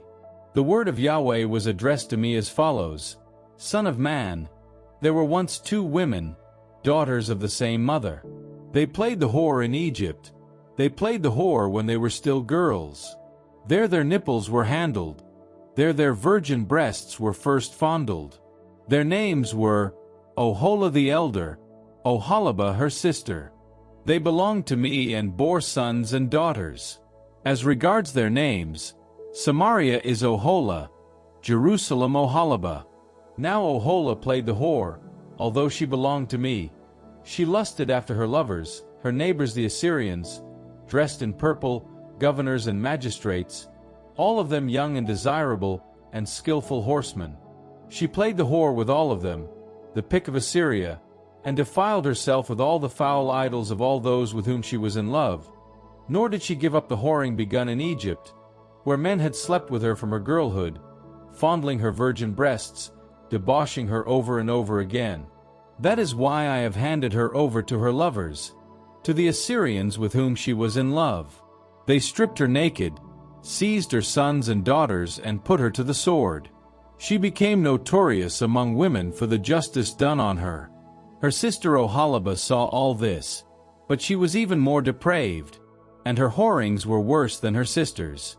She fell in love with her neighbors the Assyrians, governors and magistrates, dressed in sumptuous clothes, skillful horsemen, all young and desirable. Then I saw that she had defiled herself, that both sisters were equally bad. She began whoring worse than ever. No sooner had she seen wall carvings of men, pictures of Chaldeans colored vermilion, men with sashes round their waists and elaborate turbans on their heads, all so lordly of bearing, depicting the Babylonians, natives of Chaldea, then she fell in love with them at first sight and sent messengers to them in Chaldea. The Babylonians came to her, shared her love bed and defiled her with their whoring. Once defiled by them, she withdrew her affection from them. Thus she flaunted her whoring, exposing her body, until I withdrew my affection from her as I had withdrawn it from her sister. But she began whoring worse than ever, remembering her girlhood, when she had played the whore in Egypt, when she had been in love with their profligates, big-membered as donkeys, ejaculating as violently as stallions. You were hankering for the debauchery of your girlhood, when they used to handle your nipples in Egypt and fondle your young breasts. And so, Oholibah, Lord Yahweh says this: I shall set all your lovers against you, from whom you have withdrawn your affection, and bring them to assault you from all directions. The Babylonians and all the Chaldeans, the men of Pekod and Shoa and Koa, and all the Assyrians with them, young and desirable, all governors and magistrates, all famous lords and skillful horsemen. From the north, they will advance on you with chariots and wagons and an international army and beset you with shield, buckler and helmet on all sides. I shall charge them to pass sentence on you, and they will pass sentence on you as they think fit. I shall direct my jealousy against you. They will treat you with fury. They will cut off your nose and ears, and what is left of your family will fall by the sword. They will seize your sons and daughters, and what is left will be burnt. They will strip off your garments and rob you of your jewels. I shall put an end to your debauchery and to the whorings you began in Egypt. You will not look to the Egyptians any more. You will never think of them again. For the Lord Yahweh says this: Now, I shall hand you over to those you hate, to those for whom you no longer feel affection. They will treat you with hatred. They will rob you of the entire fruit of your labors and leave you stark naked. And thus your shameful whorings will be exposed, your debauchery and your whorings. This will happen to you because you have played the whore with the nations and have defiled yourself with their foul idols. Since you have copied your sister's behavior, I shall put her cup in your hand. The Lord Yahweh says this: You will drink your sister's cup, a cup both deep and wide, leading to laughter and mockery, so ample the draught it holds. You will be filled with drunkenness and sorrow, cup of affliction and devastation, the cup of your sister Samaria. You will drink it, you will drain it. Then you will break it in pieces and lacerate your own breasts. For I have spoken, declared the Lord Yahweh. And so the Lord Yahweh says this: since you have forgotten me and have turned your back on me, you too will have to bear the weight of your debauchery and whorings. And Yahweh said to me, Son of man, are you ready to judge Oholah and Oholibah and charge them with their loathsome practices? They have been adulteresses. Their hands are dripping with blood. They have committed adultery with their foul idols. As for the children they had borne me, they have offered them as burnt sacrifices to feed them. And here is something else they have done to me. They have defiled my sanctuary today and have profaned my Sabbaths. The same day as sacrificing their children to their idols, they have been to my sanctuary and profaned it. Yes, this is what they have done in my own house. Worse still, they summoned men from far away, invited by messenger, and they came. For them you bathed, you painted your eyes, put on your jewels and sat on a sumptuous bed, by which a table was laid out. On this you had put my incense and my oil. The noise of the carefree company resounded, made by the crowd of men brought in from the desert.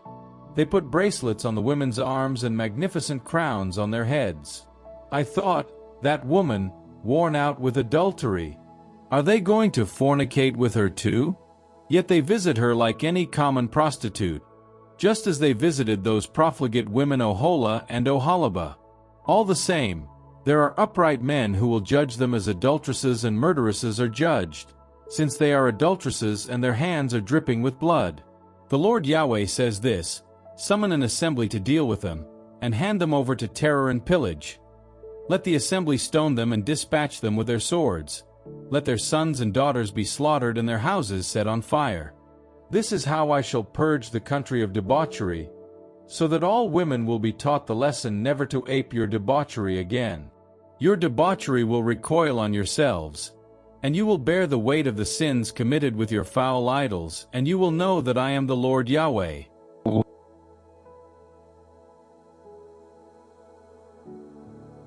Ezekiel, chapter 24.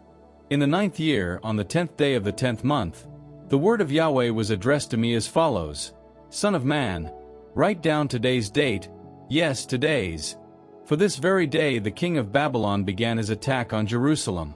So pronounce a parable for this tribe of rebels. Say, the Lord Yahweh says this: put the pot on the fire, put it on, pour the water in. Now put the cuts of meat all in together, all the best cuts, leg and shoulder. Fill it with the best bones. Take the best of the flock, then heap wood underneath. Boil it thoroughly until even the bones are cooked. For the Lord Yahweh says this: disaster is in store for the bloody city, for that rusty cooking pot whose rust will not come off. Empty it, bit by bit, not bothering to draw lots. For she is still full of bloodshed. She has put blood on the naked rock. She did not pour it on the ground so as to cover it with dust. To make anger rise, to exact vengeance, I have put her blood on the naked rock, so that it should not be covered. So the Lord Yahweh says this: disaster is in store for the bloody city. I too plan to build a great fire. Heap on the wood, light it, cook the meat, prepare the seasoning, let the bones burn. Put the empty pot on the coals to make it hot, until the bronze glows, the filth inside melts and the rust is burnt away. But all that rust would not come off in the fire. Your filth is infamous. Since I have tried to purge you, and you would not let yourself be purged of your filth, so now you will never be purged of your filth until I have sated my anger on you. I, Yahweh, have spoken. This will happen. I shall act and not relent. I shall show no pity, no compassion. You will be judged as your conduct and actions deserve, declares the Lord Yahweh. The word of Yahweh was addressed to me as follows: Son of man, at a blow I am about to deprive you of the delight of your eyes. But you are not to lament, not to weep, not to let your tears run down. Groan in silence, Do not go into mourning for the dead, not your turban round your head, put your sandals on your feet, do not cover your beard, do not eat the usual food. I told this to the people in the morning, and my wife died in the evening, and the next morning I did as I had been ordered. The people then said to me, Will you not explain what meaning these actions have for us? I replied, The word of Yahweh has been addressed to me as follows. Say to the house of Israel, The Lord Yahweh says this, I am about to profane my sanctuary, the pride of your strength, the delight of your eyes, the joy of your hearts. Your sons and daughters whom you have left behind will fall by the sword. Then you will do as I have done. You will not cover your beards or eat the usual food. You will keep your turbans on your heads and your sandals on your feet. You will not lament or weep, but will waste away for your crimes, groaning among yourselves. Thus Ezekiel is a sign for you. You will do exactly what he has done. And when this happens, you will know that I am Lord Yahweh. And Son of Man, the day that I deprive them of their strength, their crowning joy, the delight of their eyes, the joy of their hearts, their sons and daughters, that day a survivor will bring you the news. That day your mouth will be open to speak to the survivor. You will speak and no longer be dumb. You will be a sign for them, and they will know that I am Yahweh.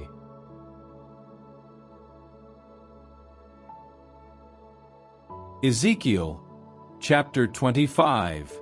The word of Yahweh was addressed to me as follows, Son of man, turn towards the Ammonites and prophesy against them. Say to the Ammonites, Hear the word of the Lord Yahweh.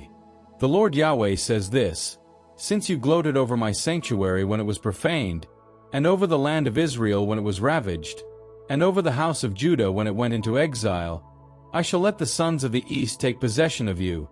They will pitch their camps inside you, they will make their home in you. They will be the ones to eat your produce and drink your milk. I shall turn Rabbah into a camel yard and the towns of Ammon into sheepfolds. And so you will know that I am Yahweh. The Lord Yahweh says this, Since you have clapped your hands and danced for joy, full of malicious delight at Israel's fate, my hand will be against you for this. I shall hand you over to be looted by the peoples, obliterate you as a nation and wipe you out as a country. I shall reduce you to nothing, and you will know that I am Yahweh. The Lord Yahweh says this, Since Moab and Seir have said, Look at the house of Judah, it is no different from any other nation. Very well, I shall expose Moab's heights. Its cities will no longer be cities throughout the land. The jewels of the country, Beth Jeshimoth, Balmeon, and Kiriathaim. I shall let the sons of the east and the Ammonites take possession of them, so that they will no longer be remembered by the nations. I shall bring Moab to justice, and they will know that I am Yahweh.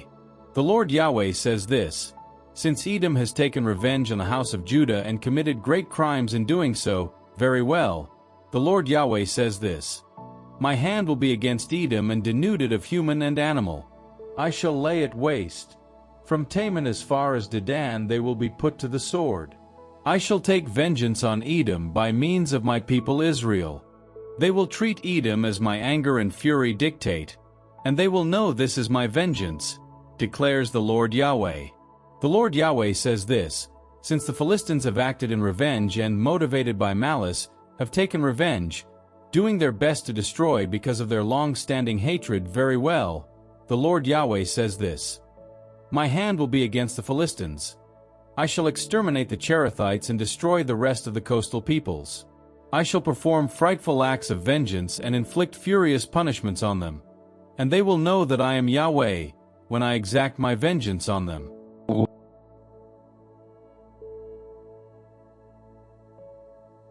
Ezekiel, chapter 26. In the 11th year, on the first of the month, the word of Yahweh was addressed to me as follows, Son of man, since Tyre has said of Jerusalem, Aha! She is shattered, the gateway to the nations. She now gives way to me. Her riches are ruined. Very well, the Lord Yahweh says this, Now, Tyre, I am against you. I shall raise many nations against you as the sea raises its waves. They will destroy the walls of Tyre. They will demolish her towers. I shall sweep the dust of her away and reduce her to a naked rock. She will be a drying ground out to sea for fishing nets. For I have spoken, declares Lord Yahweh. She will be the prey of the nations.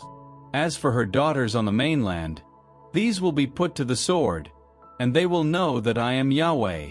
For the Lord Yahweh says this, from the north, I shall bring Nebuchadnezzar, king of Babylon, king of kings, down on Tyre with horses, chariots, cavalry and an enormous army. He will put your daughters on the mainland to the sword. He will build siege works against you, cast up a siege ramp against you, raise a screen against you. He will pound your walls with his battering rams, and demolish your towers with his siege engines. His horses are so many that their dust will hide you. The noise of his horsemen and his chariot wheels will make your walls tremble as he enters your gates as though storming into a city through the breach. With his horses' hoofs he will trample through all your streets. He will put your people to the sword, and throw your massive pillars to the ground. Your wealth will be seized, your merchandise looted, your walls razed, your luxurious houses shattered, your stones, your timbers, your very dust, thrown into the sea. I shall put an end to the sound of your songs. The sound of your harps will not be heard again. I shall reduce you to a naked rock, and make you into a drying ground for fishing nets, never to be rebuilt. For I, Yahweh, have spoken, declares the Lord Yahweh. The Lord Yahweh says this to Tyre, will not the islands quake at the sound of your fall, while the wounded groan and the slaughter takes place inside you?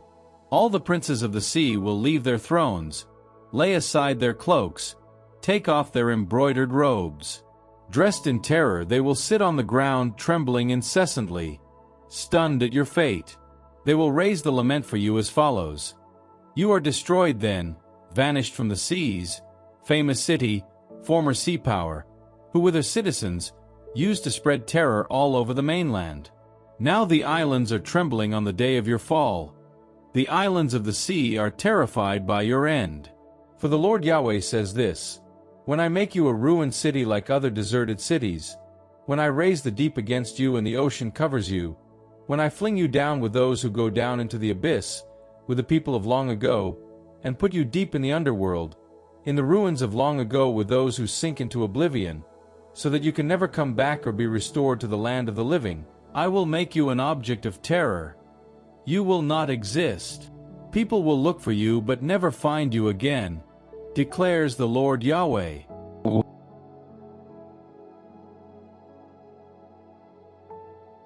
Ezekiel, chapter 27. The word of Yahweh was addressed to me as follows, Son of man, raise the lament for Tyre. Say to Tyre, city enthroned to the gateway of the sea, agent between the peoples and the many islands. Lord Yahweh says this, Tyre, you used to say, I am a ship perfect in beauty. Your frontiers were far out to sea. Those who built you made you perfect in beauty. Cypress from Sinir they used for all your planking.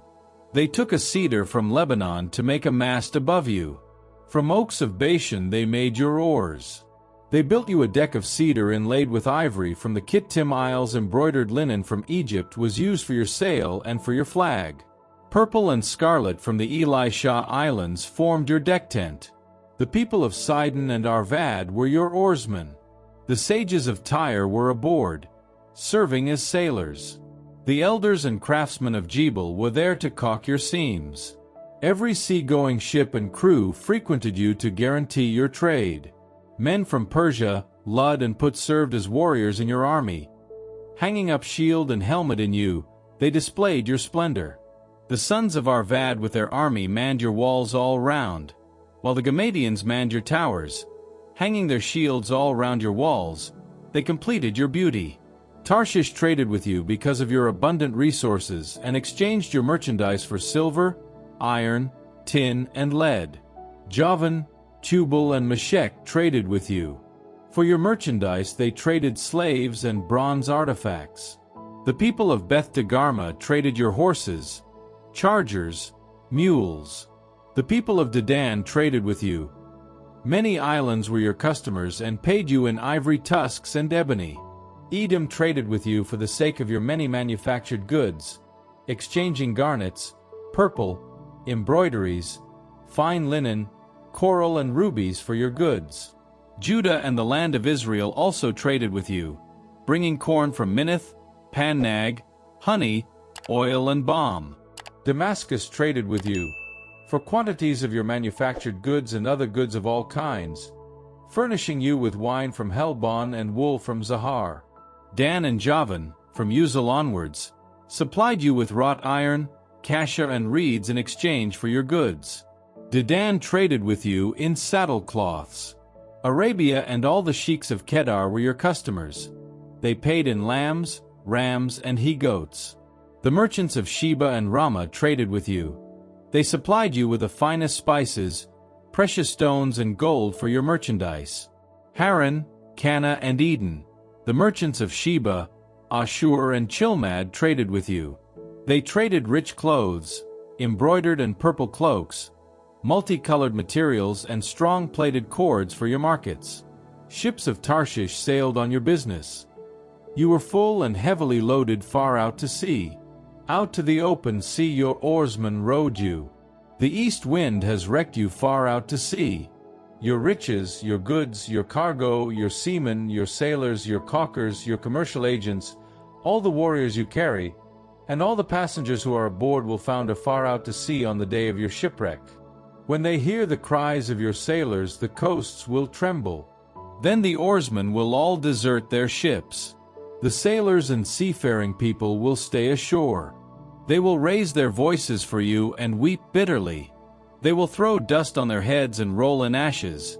They will shave their heads for you and put sackcloth round their waists. With heartfelt bitterness they will weep for you, bitterly wail. Wailing, they will raise the lament for you, they will lament over you. Who is like Tyre, far out to sea? When you unloaded your goods to satisfy so many peoples, you enriched the kings of the earth with your excess of wealth and goods. Now you have been wrecked by the waves, by the depths of the sea.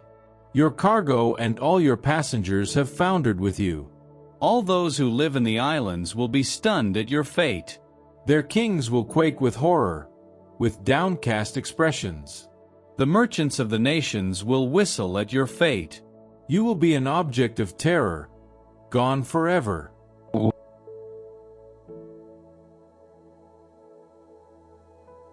Ezekiel, chapter 28.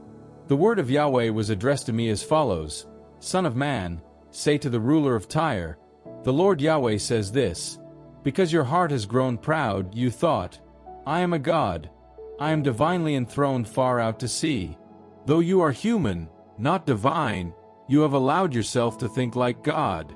So, you are wiser than Daniel. No sage as wise as you. By your wisdom and your intelligence you have made yourself a fortune. You have put gold and silver into your treasuries. Such is your skill in trading. Your fortune has continued to increase, and your fortune has made your heart grow prouder. And so, the Lord Yahweh says this: Since you have allowed yourself to think like God, very well, I am going to bring foreigners against you, the most barbarous of the nations. They will draw sword against your fine wisdom. They will desecrate your splendor. They will throw you down into the grave, and you will die a violent death far out to sea. Will you still think, I am a god, when your slaughterers confront you? But you will be human, not divine, in the clutches of the ones who strike you down. You will die like the uncircumcised at the hand of foreigners. For I have spoken, declares the Lord Yahweh. The word of Yahweh was addressed to me as follows: Son of man, raise a lament for the king of Tyre. Say to him, the Lord Yahweh says this: You used to be a model of perfection, full of wisdom, perfect in beauty. You were in Eden, in the garden of God. All kinds of gem formed your mantle: sard, topaz, diamond, chrysolite, onyx, jasper, sapphire, garnet, emerald, and your ear pendants and spangles were made of gold. All was ready on the day you were created. I made you a living creature with outstretched wings. As guardian, you were on the holy mountain of God. You walked amid red-hot coals. Your behavior was exemplary from the day you were created until guilt first appeared in you. because your busy trading has filled you with violence and sin. I have thrown you down from the mountain of God and destroyed you, guardian winged creature, amid the coals. Your heart has grown proud because of your beauty. Your wisdom has been corrupted by your splendor. I have thrown you to the ground. I have made you a spectacle for kings. By the immense number of your crimes, by the dishonesty of your trading, you have defiled your sanctuary. So I have brought fire out of you to devour you. I have reduced you to ashes on the ground before the eyes of all who saw you. Of the nations, all who know you are stunned at your fate. You are an object of terror, gone forever. The word of Yahweh was addressed to me as follows: Son of man, turn toward Sidon and prophesy against her. Say, the Lord Yahweh says this: I am against you, Sidon. I will show my glory in you. They will know I am Yahweh, once I execute sentence on her and display my holiness in her. For I shall send her the plague, and there will be blood in her streets, and in her the dead will fall under the sword raised against her from all sides, and they will know that I am Yahweh. No more, for the house of Israel, shall any of the hostile nations surrounding them be a thorn that wounds or a briar that tears, and they will know that I am Yahweh. The Lord Yahweh says this: When I gather the house of Israel back from the peoples where they are dispersed, I shall display my glory in them for the nations to see. They will live on the soil which I gave to my servant Jacob. They will live there in confidence, build houses, plant vineyards. They will live in safety, once I inflict punishments on all the hostile nations surrounding them, and they will know that I am Yahweh their God.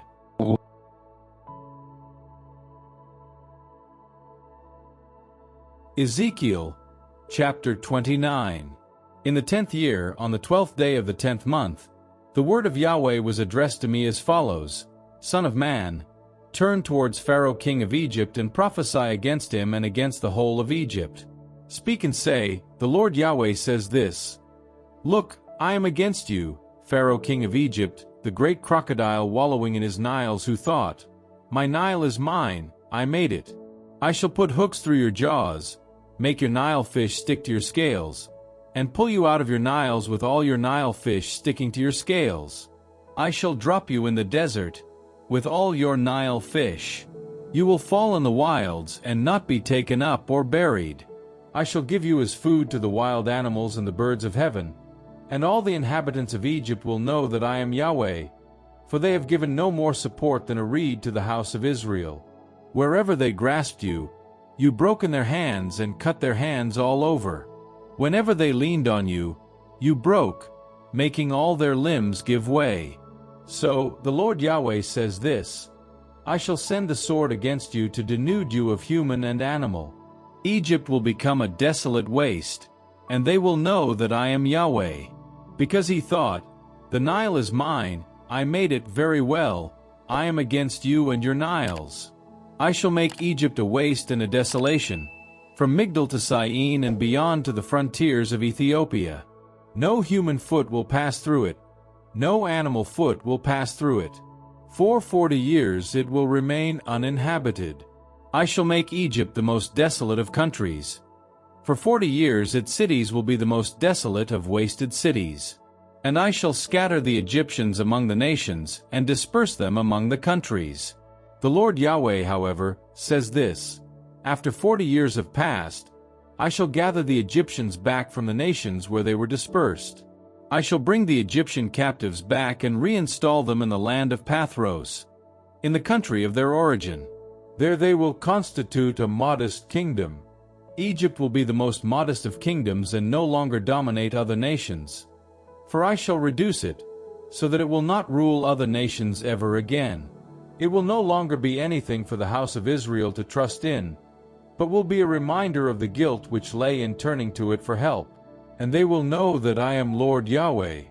In the 27th year, on the first day of the first month, the word of Yahweh was addressed to me as follows: Son of man, Nebuchadnezzar king of Babylon has taken his army in a great expedition against Tyre. Their heads have all gone bald, their shoulders are all chafed, but even so he has derived no profit, either for himself or for his army, from the expedition mounted against Tyre.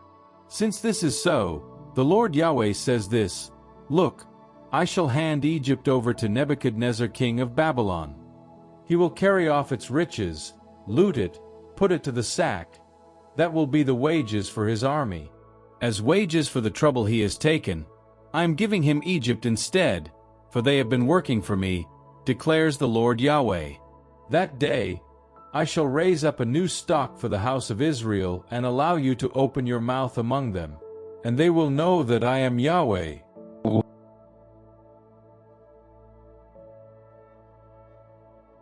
Ezekiel, chapter 30.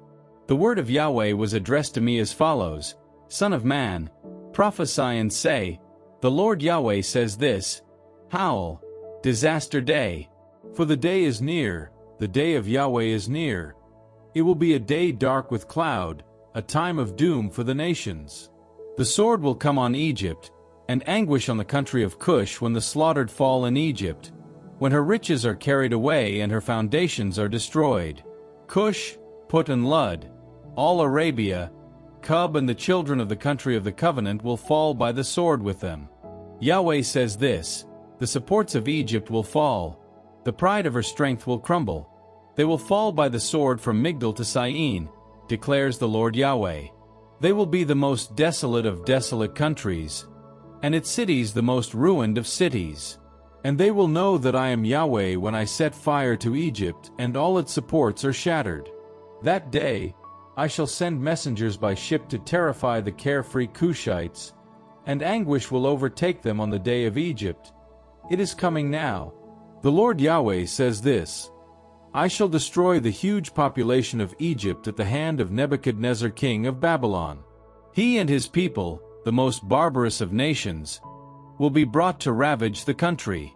They will draw the sword against Egypt and fill the country with corpses. I shall dry up the courses of the Nile and sell the country to the wicked.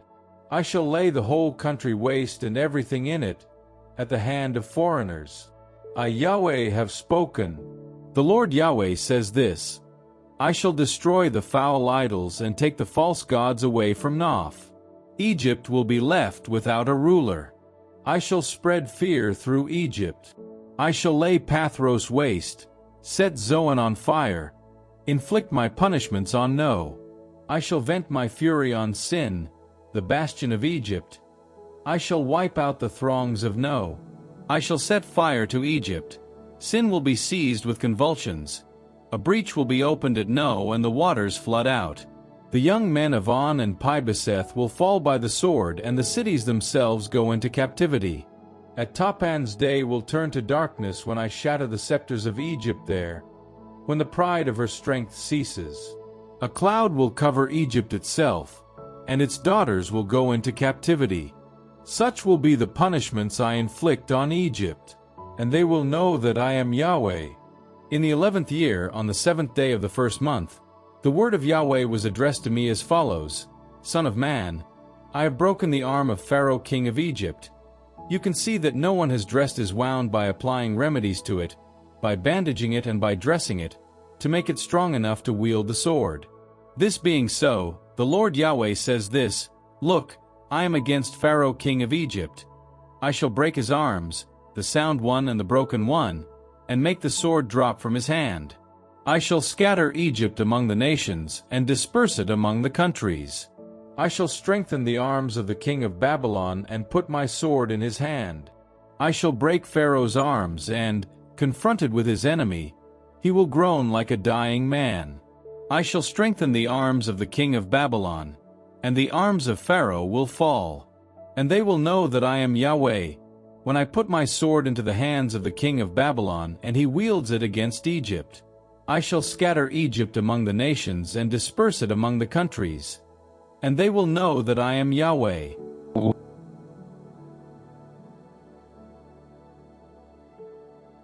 Ezekiel, chapter 31. In the 11th year, on the first day of the 3rd month, the word of Yahweh was addressed to me as follows, Son of man, say to Pharaoh king of Egypt and his throng of subjects, What can compare with you for greatness? I know, a cedar tree in the Lebanon with noble branches. dense foliage, lofty height. Its top pierces the clouds. The waters have made it grow, the deep has made it tall, pouring its rivers round the place where it is planted, sending rivulets to all the wild trees. This is why its height was greater than that of other wild trees. Its branches increased in number, its boughs stretched wide, because of the plentiful waters making it grow. All the birds of heaven nested in its branches. Under its boughs all wild animals dropped their young. In its shade sat many, many people. It was beautiful in its size, in the span of its boughs, for its roots were in plentiful waters. There was no cedar like it in the garden of God. No cypress had branches such as these. No plane tree could match its boughs. No tree in the garden of God could rival its beauty. I had made it so lovely with its many branches that it was the envy of every tree in Eden, in the garden of God. Very well, the Lord Yahweh says this: since it has raised itself to its full height, has lifted its top into the clouds, and has grown arrogant about its height, I have handed it over to the prince of the nations, for him to treat as its wickedness deserves. I have rejected it.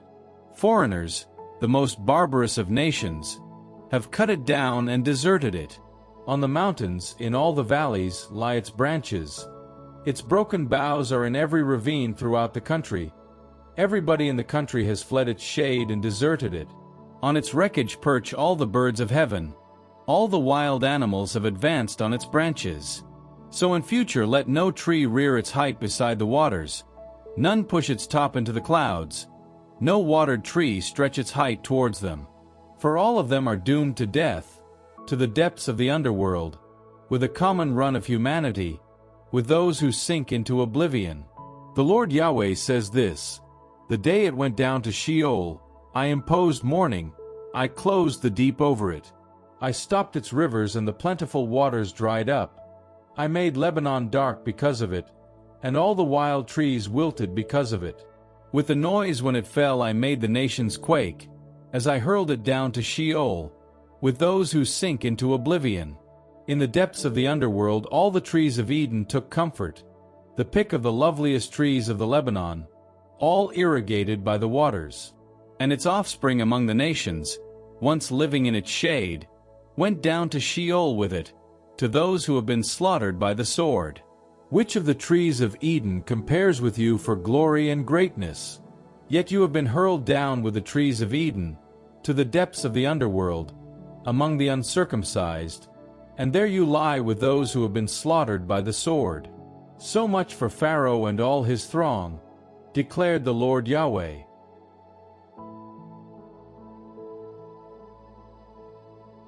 Ezekiel, chapter 32. In the 12th year, on the first day of the 12th month, the word of Yahweh was addressed to me as follows: Son of man, raise a lament for Pharaoh king of Egypt. Say to him, Young lion of nations, you are destroyed. Once you were like a crocodile in the lagoons. Emerging from your rivers, you churned up the water with your trampling and fouled their streams. The Lord Yahweh says this: I shall throw my net over you in a great concourse of nations, and they will trawl you up in my net.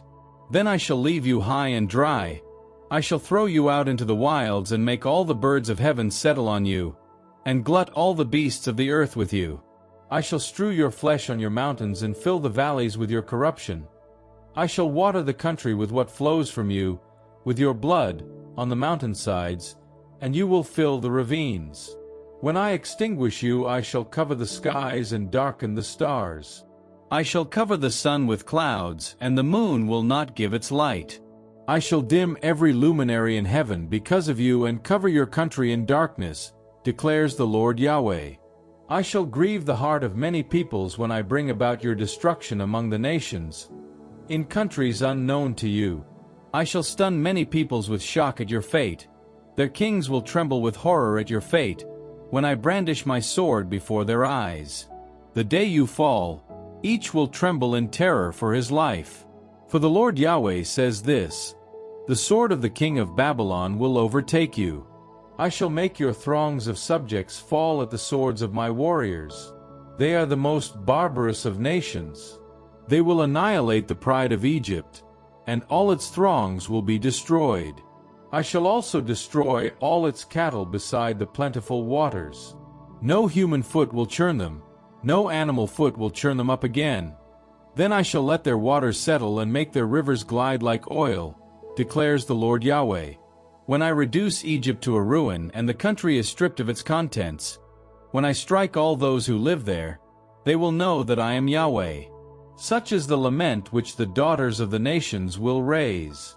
They will raise it over Egypt and all its throng. This is the lament they will raise, declares the Lord Yahweh.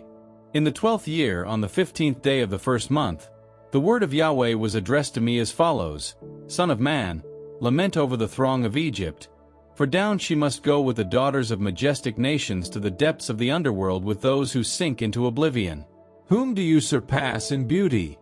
Down with you, make your bed with the uncircumcised, with those who have been slaughtered by the sword. The sword has been given, it has been drawn. She and all her throngs have fallen. From the depths of Sheol, the mightiest heroes, her allies, will say to her, They have come down, they have lain down, uncircumcised, slaughtered by the sword.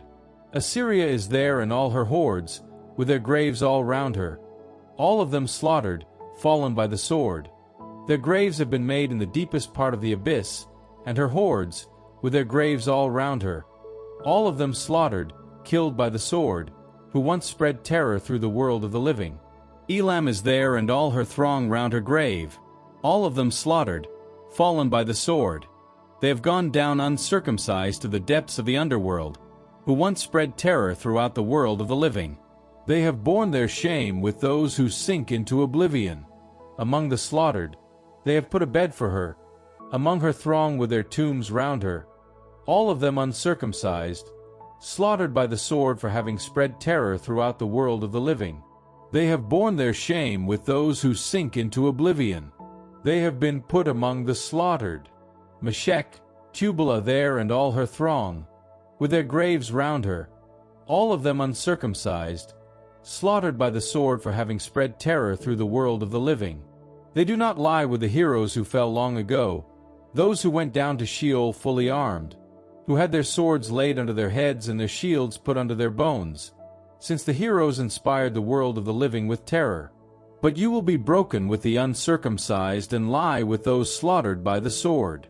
Edom is there, her kings and all her princes who, despite their valor, have been laid with those slaughtered by the sword. They lie with the uncircumcised, with those who sink into oblivion. All the princes of the north and all the Sidonians are there, who have gone down with the slaughtered, because of the terror which their power inspired. Ashamed, uncircumcised, they lie among those slaughtered by the sword and bear their shame with those who sink into oblivion. Pharaoh will see them and take comfort at the sight of all this throng slaughtered by the sword. Pharaoh and all his throng, declares the Lord Yahweh. For having spread terror through the world of the living, he will be laid with the uncircumcised, with those slaughtered by the sword, Pharaoh and all his throng, declares the Lord Yahweh.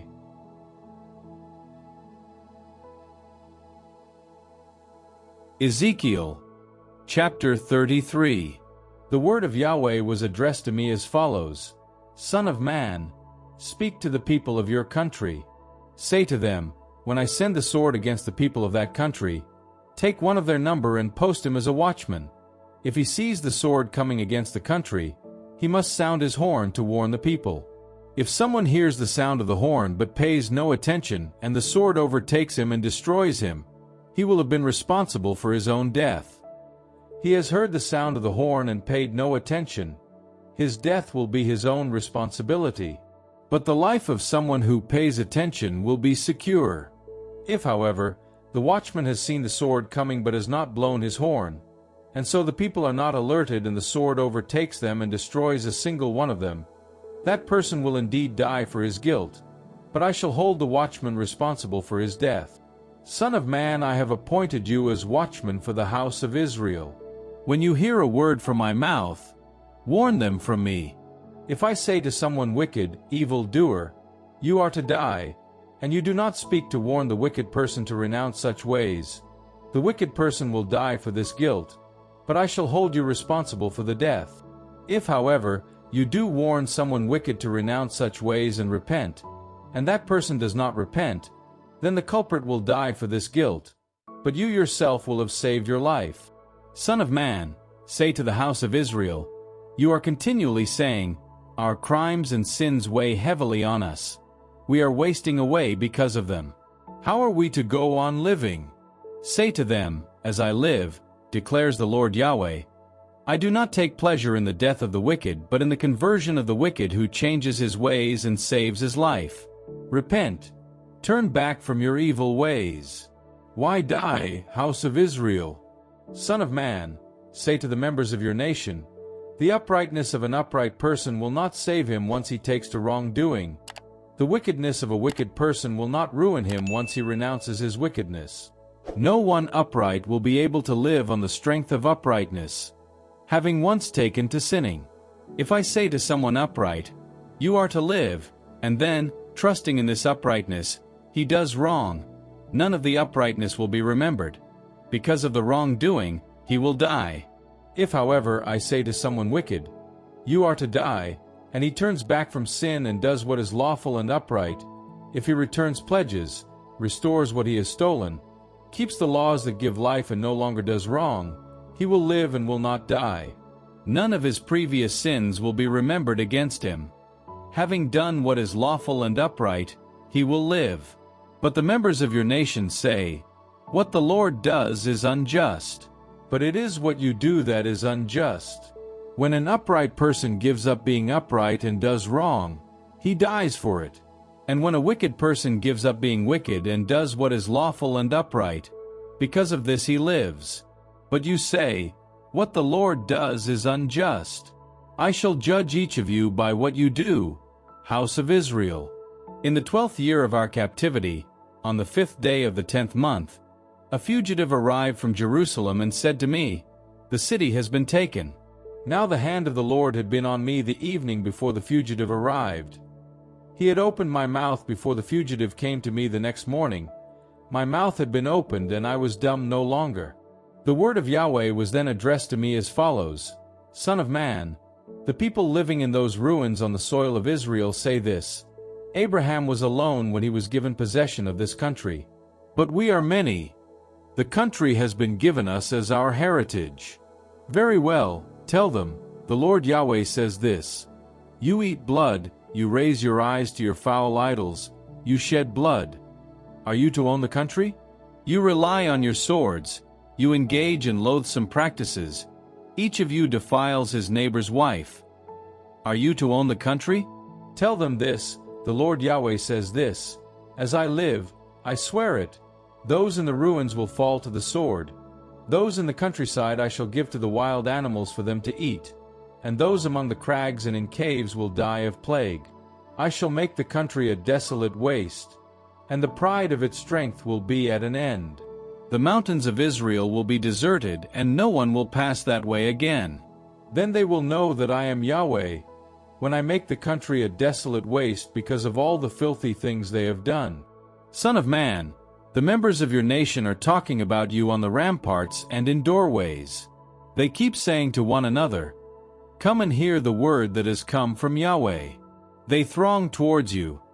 My people sit down in front of you and listen to your words, but they do not act on them.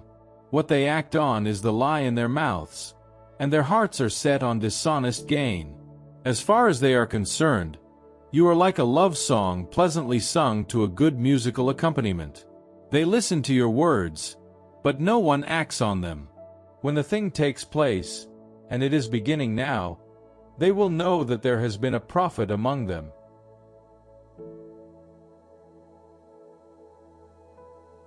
Ezekiel, chapter 34.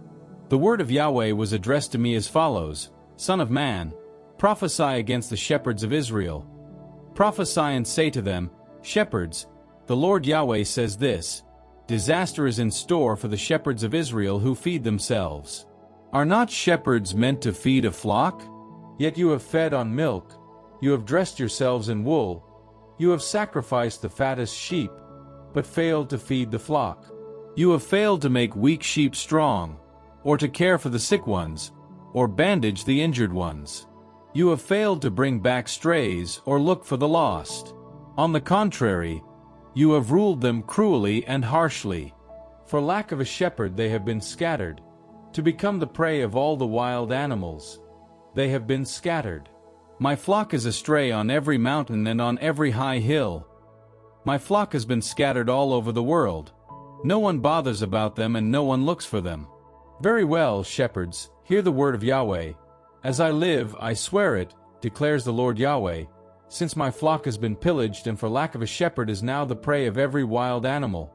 Since my shepherds have ceased to bother about my flock, since my shepherds feed themselves rather than my flock. Very well, shepherds, hear the word of Yahweh. The Lord Yahweh says this, Look, I am against the shepherds. I shall take my flock out of their charge and henceforth not allow them to feed my flock. And the shepherds will stop feeding themselves, because I shall rescue my sheep from their mouths to stop them from being food for them. For the Lord Yahweh says this, Look, I myself shall take care of my flock and look after it. As a shepherd looks after his flock when he is with his scattered sheep, so shall I look after my sheep. I shall rescue them from wherever they have been scattered on the day of clouds and darkness. I shall bring them back from the peoples where they are. I shall gather them back from the countries and bring them back to their own land. I shall pasture them on the mountains of Israel, in the ravines and in all the inhabited parts of the country. I shall feed them in good pasturage. The highest mountains of Israel will be their grazing ground. There they will rest in good grazing grounds. They will browse in rich pastures on the mountains of Israel. I myself shall pasture my sheep. I myself shall give them rest, declares the Lord Yahweh. I shall look for the lost one, bring back the stray, bandage the injured and make the sick strong. I shall watch over the fat and healthy. I shall be a true shepherd to them. As for you, my sheep, the Lord Yahweh says this, I shall judge between sheep and sheep, between rams and he-goats. Not content to drink the clearest of the water, you foul the rest with your feet. And my sheep must graze on what your feet have trampled and drink what your feet have fouled. Very well, the Lord Yahweh says this, I myself shall judge between the fat sheep and the thin sheep. Since you have jostled with flank and shoulder and butted all the ailing sheep with your horns, until you have scattered them outside, I shall come and save my sheep and stop them from being victimized. I shall judge between sheep and sheep. I shall raise up one shepherd, my servant David, and put him in charge of them to pasture them. He will pasture them and be their shepherd. I, Yahweh, shall be their God, and my servant David will be ruler among them. I, Yahweh, have spoken. I shall make a covenant of peace with them. I shall rid the country of wild animals. They will be able to live secure in the desert and go to sleep in the woods. I shall settle them round my hill. I shall send rain at the proper time. It will be a rain of blessings. The trees of the countryside will yield their fruit and the soil will yield its produce. They will be secure on their soil. And they will know that I am Yahweh when I break the bars of their yoke and rescue them from the clutches of their slave masters. No more will they be a prey to the nations. No more will the wild animals of the country devour them. They will live secure, with no one to frighten them. I shall make splendid vegetation grow for them. No more will they suffer from famine in the country. No more will they have to bear the insults of other nations. So they will know that I, their God, am with them and that they, the house of Israel, are my people, declares the Lord Yahweh. And you, my sheep, are the flock of my human pasture, and I am your God, declares the Lord Yahweh.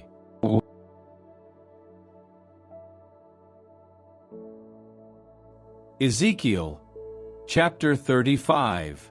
The word of Yahweh was addressed to me as follows, Son of man, turn towards Mount Seir and prophesy against it. Say to it, the Lord Yahweh says this, Look, I am against you, Mount Seir. I shall stretch out my hand against you. I shall make you a desolate waste. I shall lay your towns in ruins. You will become a waste and you will know that I am Yahweh. Since, following a long-standing hatred, You betrayed the Israelites to the sword on the day of their distress, on the day when an end came for their guilt. Very well, as I live, declares the Lord Yahweh, I destine you to bloodshed, and bloodshed will pursue you. I swear it. You have incurred guilt by shedding blood, and bloodshed will pursue you. I shall make Mount Seir a desolate waste and denude it of anyone traveling to and fro. I shall fill its mountains with its slaughtered. On your hills, in your valleys and in all your ravines, those slaughtered by the sword will fall. I shall make you a perpetual waste. Your towns will never be inhabited again, and you will know that I am Yahweh. Since you said, the two nations and the two countries will be mine, we are going to take possession of it. Although Yahweh was there, very well, as I live, declares the Lord Yahweh, I shall act with the same anger and jealousy as you acted in your hatred for them. I shall make myself known for their sake, when I punish you, and you will know that I, Yahweh, have heard all the blasphemies which you have uttered against the mountains of Israel, such as, they have been laid waste, they have been given to us for us to devour.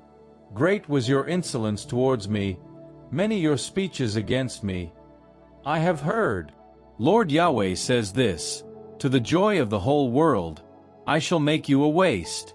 Since you rejoiced because the heritage of the house of Israel had been laid waste, I shall do the same to you, Mount Seir. And you will become a waste, and so will the whole of Edom, and they will know that I am Yahweh.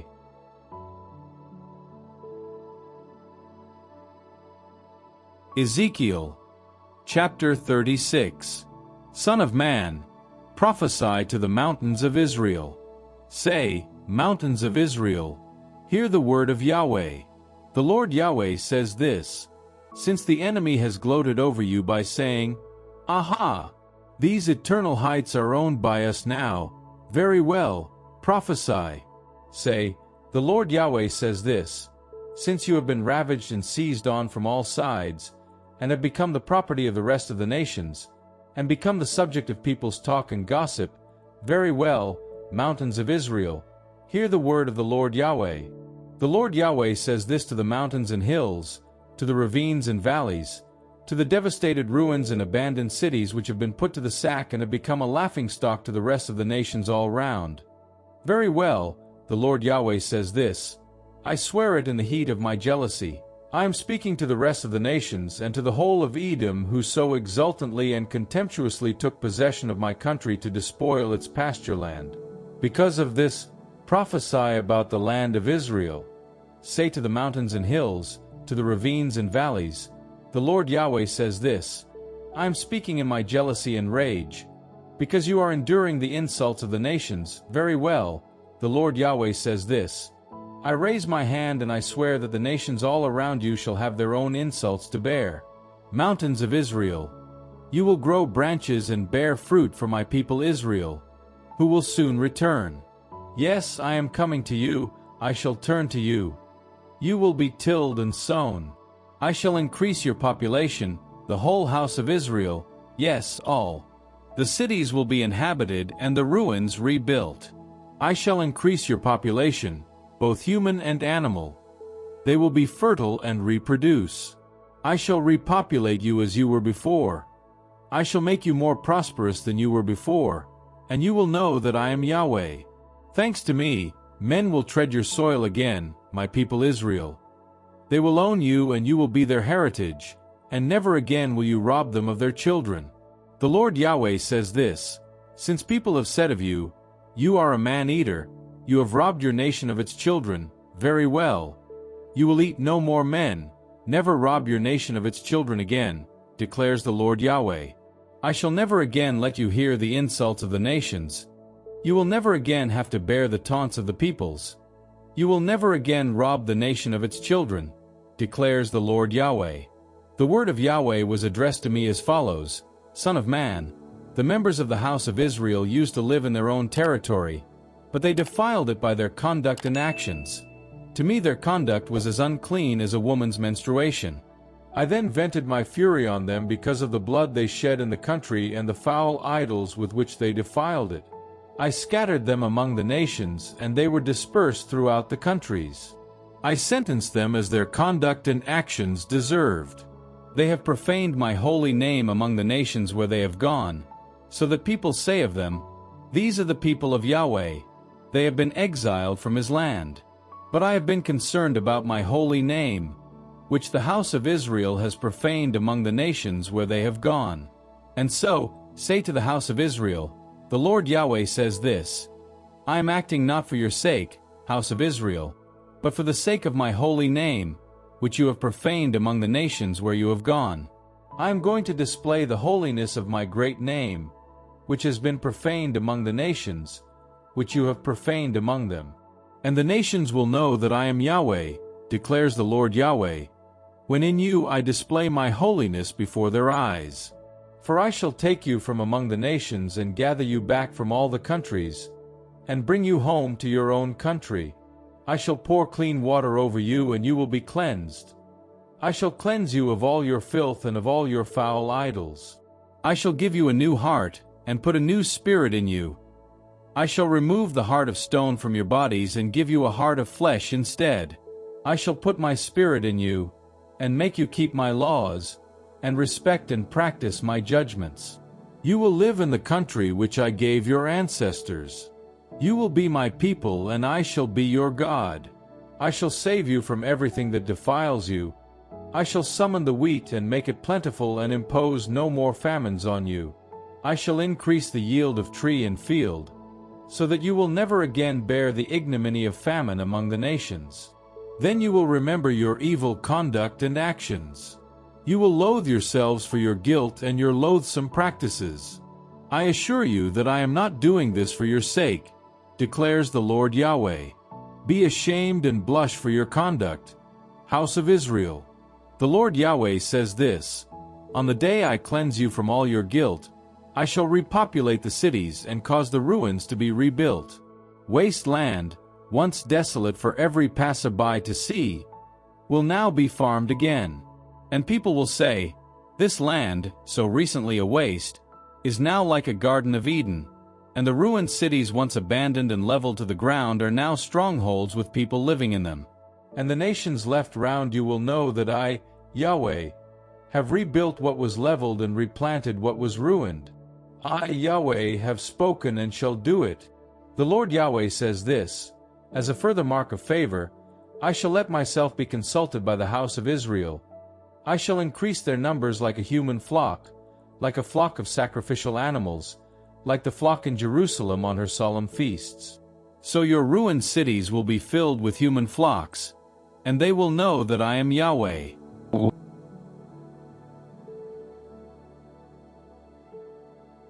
Ezekiel, chapter 37. The hand of Yahweh was on me. He carried me away by the Spirit of Yahweh and set me down in the middle of the valley, a valley full of bones. He made me walk up and down and all around among them.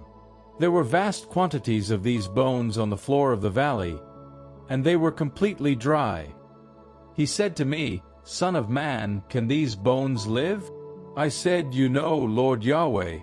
He said, Prophesy over these bones. Say, Dry bones, hear the word of Yahweh. The Lord Yahweh says this to these bones, I am now going to make breath enter you, and you will live. I shall put sinews on you, I shall make flesh grow on you. I shall cover you with skin and give you breath, and you will live, and you will know that I am Yahweh. I prophesied as I had been ordered. While I was prophesying, there was a noise, a clattering sound. It was the bones coming together. And as I looked, they were covered with sinews. Flesh was growing on them and skin was covering them, yet there was no breath in them. He said to me, Prophesy to the breath. Prophesy, Son of man. Say to the breath, The Lord Yahweh says this, Come from the four winds, breath. Breathe on these dead, so that they come to life. I prophesied as he had ordered me, and the breath entered them. They came to life and stood up on their feet, a great, an immense army. Then he said, Son of man, these bones are the whole house of Israel. They keep saying, Our bones are dry, our hope is gone, we are done for. So, prophesy. Say to them, The Lord Yahweh says this, I am now going to open your graves. I shall raise you from your graves, my people, and lead you back to the soil of Israel.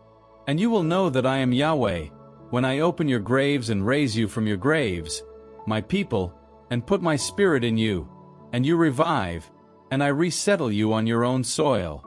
Then you will know that I, Yahweh, have spoken and done this, declares the Lord Yahweh. The word of Yahweh was addressed to me as follows: Son of man, take a stick and write on it, Judah and those Israelites loyal to him. Take another stick and write on it, Joseph, Ephraim's wood, and all the house of Israel loyal to him. Join one to the other to make a single piece of wood, a single stick in your hand. And when the members of your nation say, Will you not tell us what you mean? Say, The Lord Yahweh says this: I am taking the stick of Joseph, now in Ephraim's hand, and those tribes of Israel loyal to him, and shall join them to the stick of Judah. I shall make one stick out of the two, a single stick in my hand. When the pieces of wood you have written on are in your hand in full sight of them, say, The Lord Yahweh says this: I shall take the Israelites from the nations where they have gone. I shall gather them together from everywhere and bring them home to their own soil. I shall make them into one nation in the country, on the mountains of Israel, and one king is to be king of them all. They will no longer form two nations, nor be two separate kingdoms.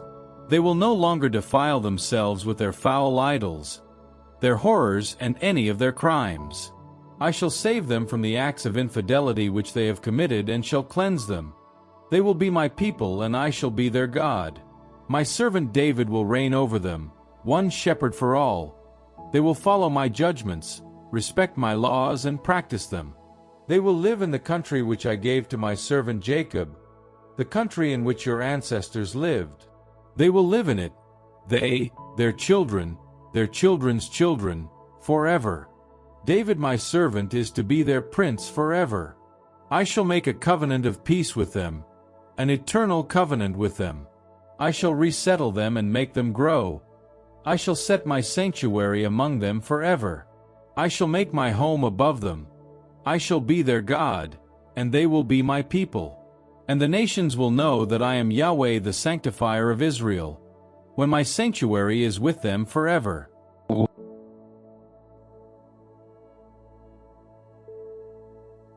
Ezekiel, chapter 38. The word of Yahweh was addressed to me as follows: Son of man, turn towards Gog, to the country of Magog, towards the paramount prince of Meshech and Tubal, and prophesy against him.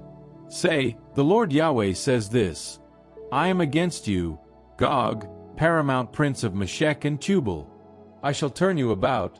I shall fix hooks in your jaws and bring you out with your entire army, horses and horsemen, all perfectly equipped, a huge array armed with shields and bucklers, and all wielding swords.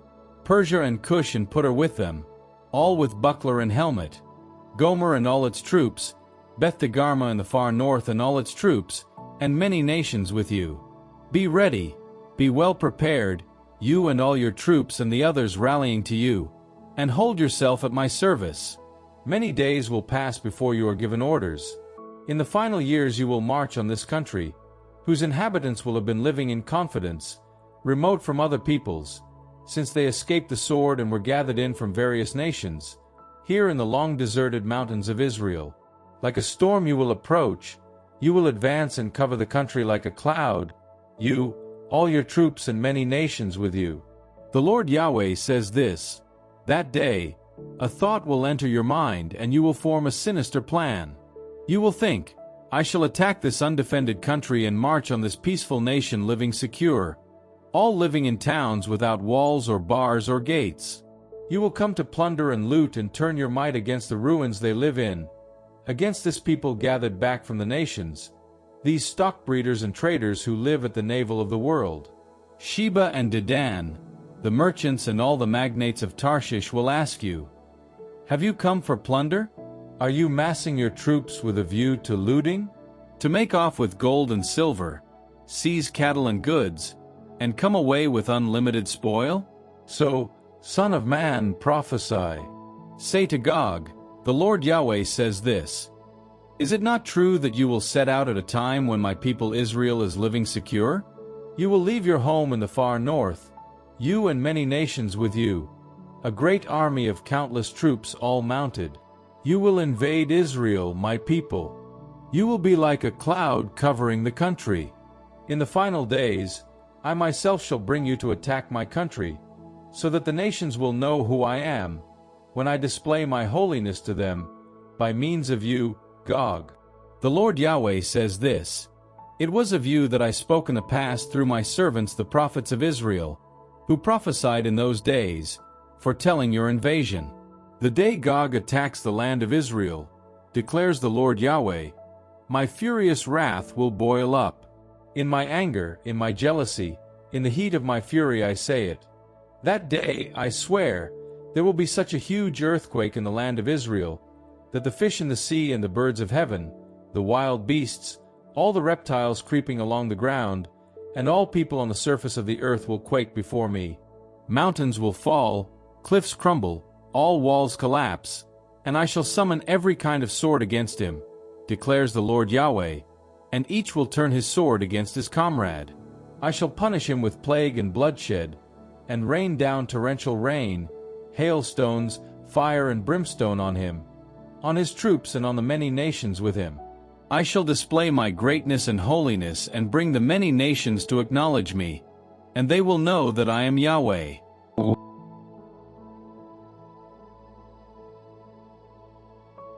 Ezekiel, chapter 39. So, Son of man, prophesy against Gog. Say, the Lord Yahweh says this: Look, I am against you, Gog, paramount prince of Meshech and Tubal. I shall turn you about, lead you on, and bring you from the farthest north against the mountains of Israel. I shall break the bow in your left hand and dash the arrows out of your right. You will fall on the mountains of Israel, you, all your troops and the nations with you. I shall make you food for every kind of bird of prey and wild animals. You will fall in the wilds, for I have spoken, declares the Lord Yahweh. I shall send down fire on Magog and on those living undisturbed in the islands, and they will know that I am Yahweh. I shall see that my holy name is acknowledged by my people Israel, and no longer allow my holy name to be profaned, and the nations will know that I am Yahweh, holy in Israel. All this is to happen, all this is to take place, declares the Lord Yahweh. This is the day I predicted. The inhabitants of the towns of Israel will go out and set fire to and burn the weapons, the shields and bucklers, bows and arrows, javelins and spears. They will burn these for 7 years and not fetch wood from the countryside or cut it in the forests, since they will be burning the weapons. They will plunder those who plundered them, and despoil those who despoiled them, declares the Lord Yahweh. That day, I shall give Gog a famous spot in Israel for his grave, the valley of the Abarim, east of the sea, the valley that halts the traveler, and there Gog and his whole throng will be buried, and it will be called the valley of Hamon-Gog. The house of Israel will take 7 months to bury them and cleanse the country. All the people of the country will dig their graves, thus winning themselves renown, the day when I display my glory, declares the Lord Yahweh. And men will be detailed to the permanent duty of going through the country and burying those left above ground and cleansing it. They will begin their search once the 7 months are over, and as they go through the country, if one of them sees any human bones, he will set up a marker beside them until the grave diggers have buried them in the valley of Hamon-Gog. And Hamanah is also the name of a town, and have cleansed the country. Son of man, the Lord Yahweh says this: Say to the birds of every kind and to all the wild animals, Muster, come, gather from everywhere around for the sacrifice I am making for you, a great sacrifice on the mountains of Israel, so that you can eat flesh and drink blood. You will eat the flesh of heroes. You will drink the blood of the princes of the world. They are all rams and lambs, goats and fat bulls of Bashan. You will glut yourselves on fat and drink yourselves drunk on blood at this sacrifice I am making for you. You will glut yourselves at my table on horses and chargers, on heroes and every kind of warrior, declares the Lord Yahweh. I shall display my glory to the nations, And all nations will see my sentence when I inflict it and my hand when I strike them. The house of Israel will know that I am Yahweh their God, from that day forward forever. The nations too will know that the house of Israel were exiled for their guilt. Because they were unfaithful to me, I hid my face from them and put them into the clutches of their enemies, so that they all fell by the sword. I treated them as their loathsome acts of infidelity deserved and hid my face from them. So the Lord Yahweh says this, Now I shall bring Jacob's captives back and take pity on the whole house of Israel and show myself jealous for my holy name. They will forget their disgrace and all the acts of infidelity which they committed against me when they were living safely in their own country, with no one to disturb them. When I bring them home from the peoples, when I gather them back from the countries of their enemies, when I display my holiness in them for many nations to see, they will know that I am Yahweh their God who, having sent them into exile among the nations, have reunited them in their own country, not leaving a single one behind. I shall never hide my face from them again, since I shall pour out my spirit on the house of Israel, declares the Lord Yahweh.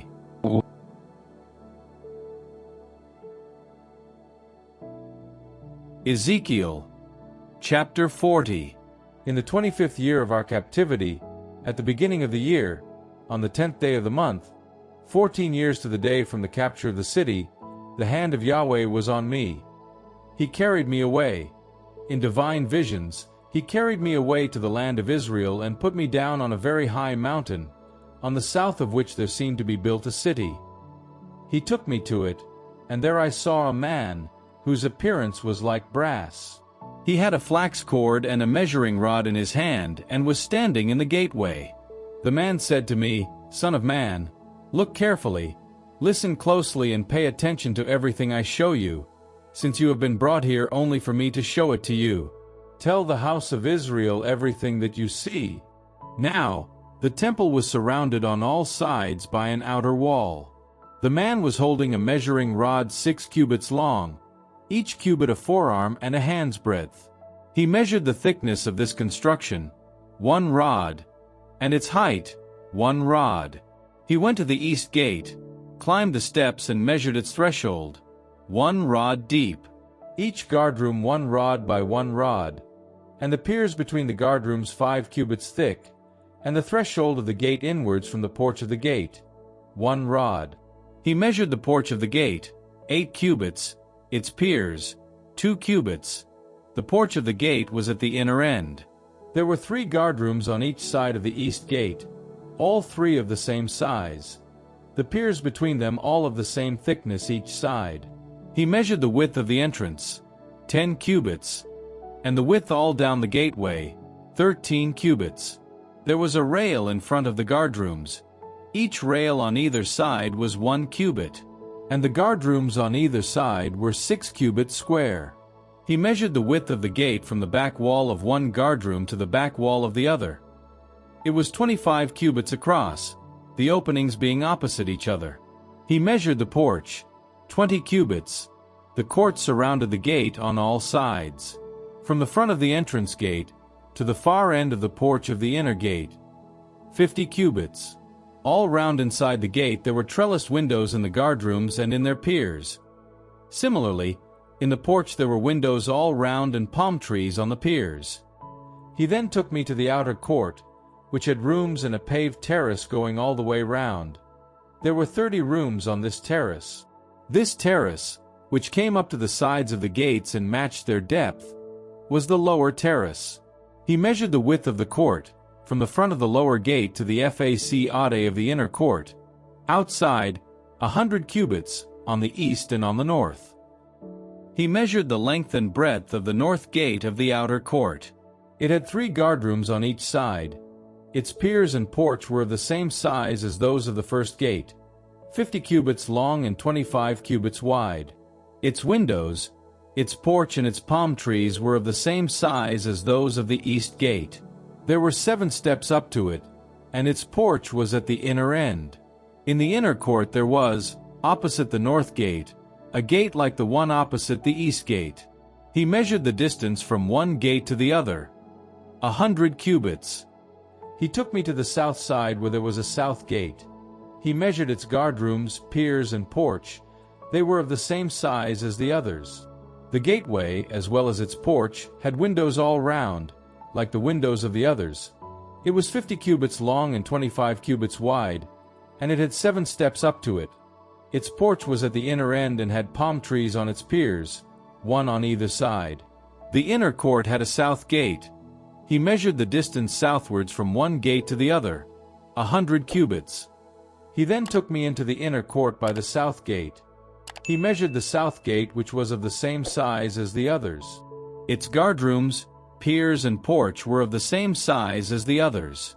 The gateway, as well as its porch, had windows all round. It was 50 cubits long and 25 cubits wide. The porch gave on to the outer court. It had palm trees on its piers and 8 steps leading up to it. He took me to the eastern part of the inner court and measured the gate. It was of the same size as the others. Its guardrooms, piers, and porch were of the same size as the others. The gateway, as well as its porch, had windows all round. It was 50 cubits long and 25 cubits wide. Its porch gave on to the outer court. There were palm trees on its piers on either side and 8 steps leading up to it. He then took me to the north gate and measured it. Its guardrooms, piers, and porch were of the same size as the others. The gateway had windows all round. It was 50 cubits long and 25 cubits wide. Its porch gave on to the outer court. There were palm trees on its piers on either side and 8 steps leading up to it. There was a room, the entrance to which was in the porch of the gateway, where they washed the burnt offerings. And inside the porch of the gateway were slabs, 2 on either side, for slaughtering the burnt offerings, the sacrifice for sin and the sacrifice of reparation. Outside, at the approach to the entrance of the north gate, were 2 slabs, and on the other side, at the porch end of the gate, were 2 slabs. There were 4 slabs on one side and 4 slabs on the other side of the gateway, 8 slabs in all, on which the slaughtering was done. There were also 4 slabs of dressed stone for the burnt offerings, 1.5 cubits long, 1.5 cubits wide, and 1 cubit high, on which the instruments for slaughtering the burnt offerings and sacrifice were placed. Runnels a hand's breadth wide went all round the top, and on these slabs was put the sacrificial flesh. Then he took me into the inner court. There were 2 rooms in the inner court, one on the side of the north gate, facing south, the other on the side of the south gate, facing north. He told me, the room looking south is for the priests responsible for the service of the temple, and the room looking north is for the priests responsible for the service of the altar. These are the sons of Zadok, those of the sons of Levi who approach Yahweh to serve him. He measured the court. It was 100 cubits long and 100 cubits wide, a square with the altar standing in front of the temple. He took me to the ulam of the temple and measured the piers of the ulam, 5 cubits either side, and the width of the entrance was 3 cubits either side. The length of the ulam was 20 cubits and its width 12 cubits. There were 10 steps leading up to it, and there were columns by the piers, 1 on either side.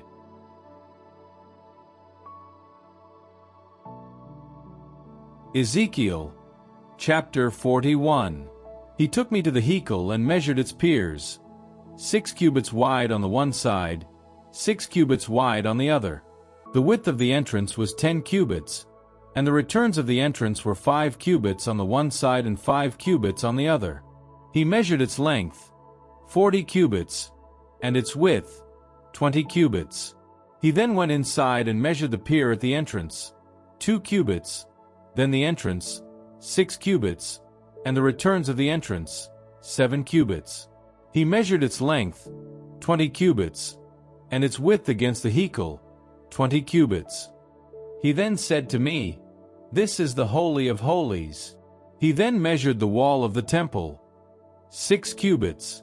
The width of the lateral structure was 4 cubits, all round the temple. The cells were one above the other in 3 tiers of 30 cells each. The cells were recessed into the wall of the structure comprising the cells, all round, forming offsets. But there were no offsets in the wall of the temple itself. The width of the cells increased, story by story, corresponding to the amount taken in from the wall from one story to the next, all round the temple.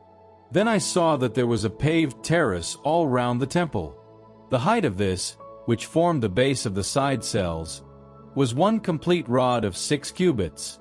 The outer wall of the side cells was 5 cubits thick. There was a passage between the cells of the temple and the rooms, 20 cubits wide, all round the temple. As a way in to the lateral cells on the passage, there was one entrance on the north side and one entrance on the south side. The width of the passage was 5 cubits right round. The building on the west side of the court was 70 cubits wide. The wall of the building was 5 cubits thick all round, and its length was 90 cubits. He measured the length of the temple, 100 cubits. The length of the court plus the building and its walls, 100 cubits.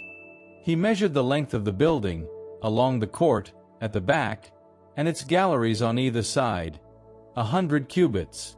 The inside of the heichal and the porches of the court, the thresholds, the windows, the galleries on 3 sides, facing the threshold, were paneled with wood all round from floor to windows, and the windows were screened with latticework. From the door to the inner part of the temple, as well as outside, and on the wall all round, both inside and out, were carved great winged creatures and palm trees, 1 palm tree between 2 winged creatures. Each winged creature had 2 faces, a human face turned towards the palm tree on one side and the face of a lion towards the palm tree on the other side, throughout the temple, all round. Winged creatures and palm trees were carved on the wall from the floor to above the entrance. The doorposts of the temple were square. In front of the sanctuary there was something like a wooden altar, 3 cubits high and 2 cubits square. Its corners, base and sides were of wood. He said to me, "This is the table in the presence of Yahweh." The heichal had double doors and the sanctuary double doors. These doors had 2 hinged leaves, 2 leaves for the one door, 2 leaves for the other. On them, on the doors of the heichal, were carved great winged creatures and palm trees like those carved on the walls. There was a wooden porch roof on the front of the ulam on the outside, and windows with flanking palm trees on the sides of the ulam, the cells to the side of the temple and the porch roofs.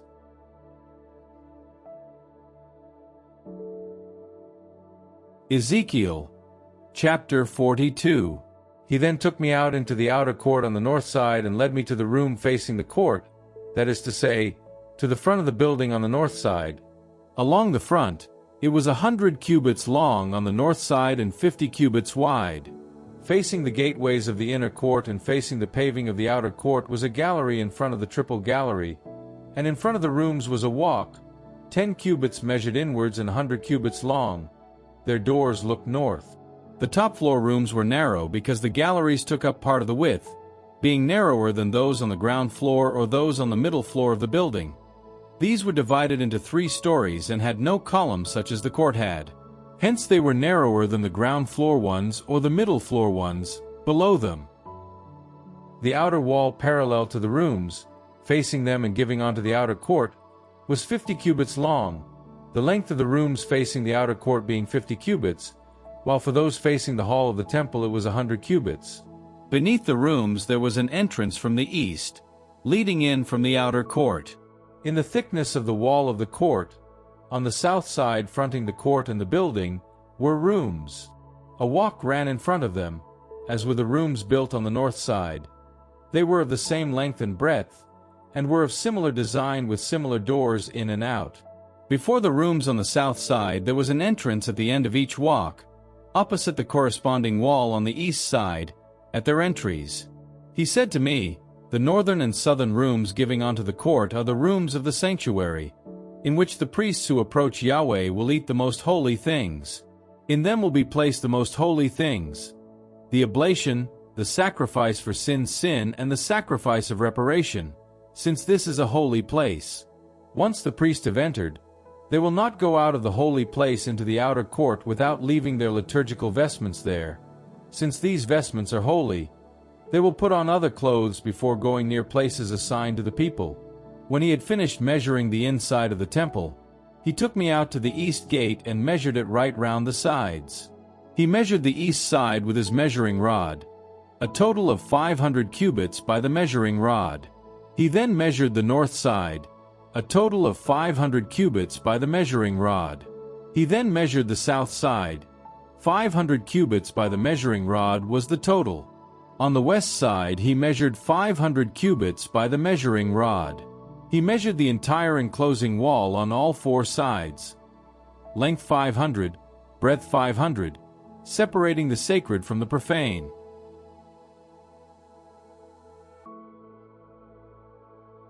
Ezekiel, chapter 43. He took me to the gate, the one facing east. I saw the glory of the God of Israel approaching from the east. A sound came with him like the sound of the ocean, and the earth shone with his glory.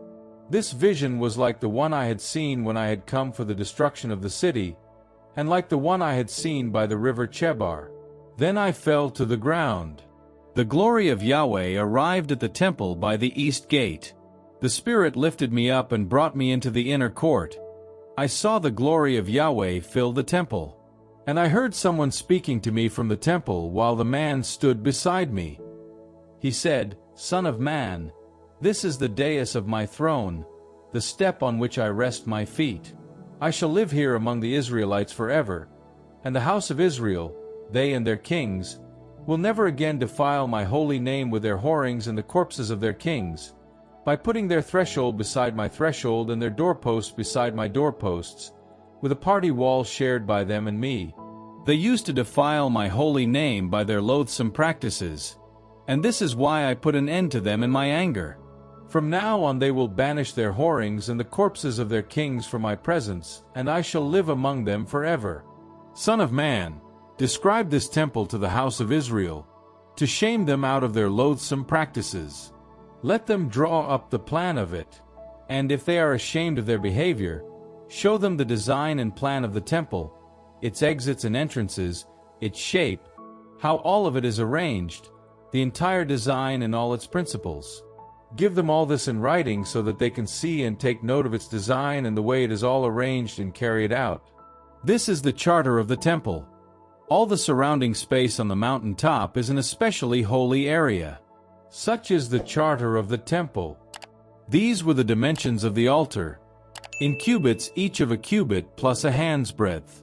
The base, 1 cubit high and 1 cubit wide. The space by the runnel, all round the edge of the altar, 1 hand's breadth. From the ground level of the base up to the lower plinth, 2 cubits high and 1 cubit wide. From the lesser plinth to the greater plinth, 4 cubits high and 1 cubit wide. The altar hearth, 4 cubits high, with 4 horns projecting from the hearth.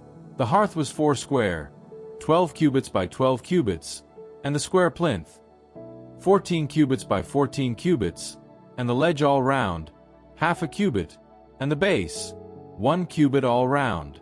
The steps were on the east side. He said to me, Son of man, the Lord Yahweh says this, as regards the altar, this is how things must be done when it has been built for the sacrifice of the burnt offering and for the pouring of blood.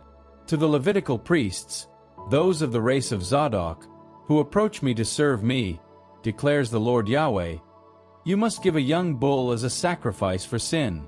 You must take some of its blood and put it on the 4 horns, on the 4 corners of the plinth and on the surrounding ledge. In this way you will purify it and make expiation on it. Then take the bull of the sacrifice for sin and burn it in that part of the temple which is cut off from the sanctuary. On the 2nd day, you must offer an unblemished he-goat as the sacrifice for sin, and the altar must be purified again as was done with the bull. When you have finished the purification, you must offer a young, unblemished bull and an unblemished ram from the flock. You must present them before Yahweh, and the priests will sprinkle salt on them and offer them as burnt offerings to Yahweh. As a sacrifice for sin, every day for 7 days you must offer a he-goat, a bull and an unblemished ram from the flock. In this way the altar will be expiated and will be purified and inaugurated. At the end of that time, on the 8th day and afterwards, the priest will offer your burnt offerings and your communion sacrifices on the altar, and I shall look favorably on you, declares the Lord Yahweh.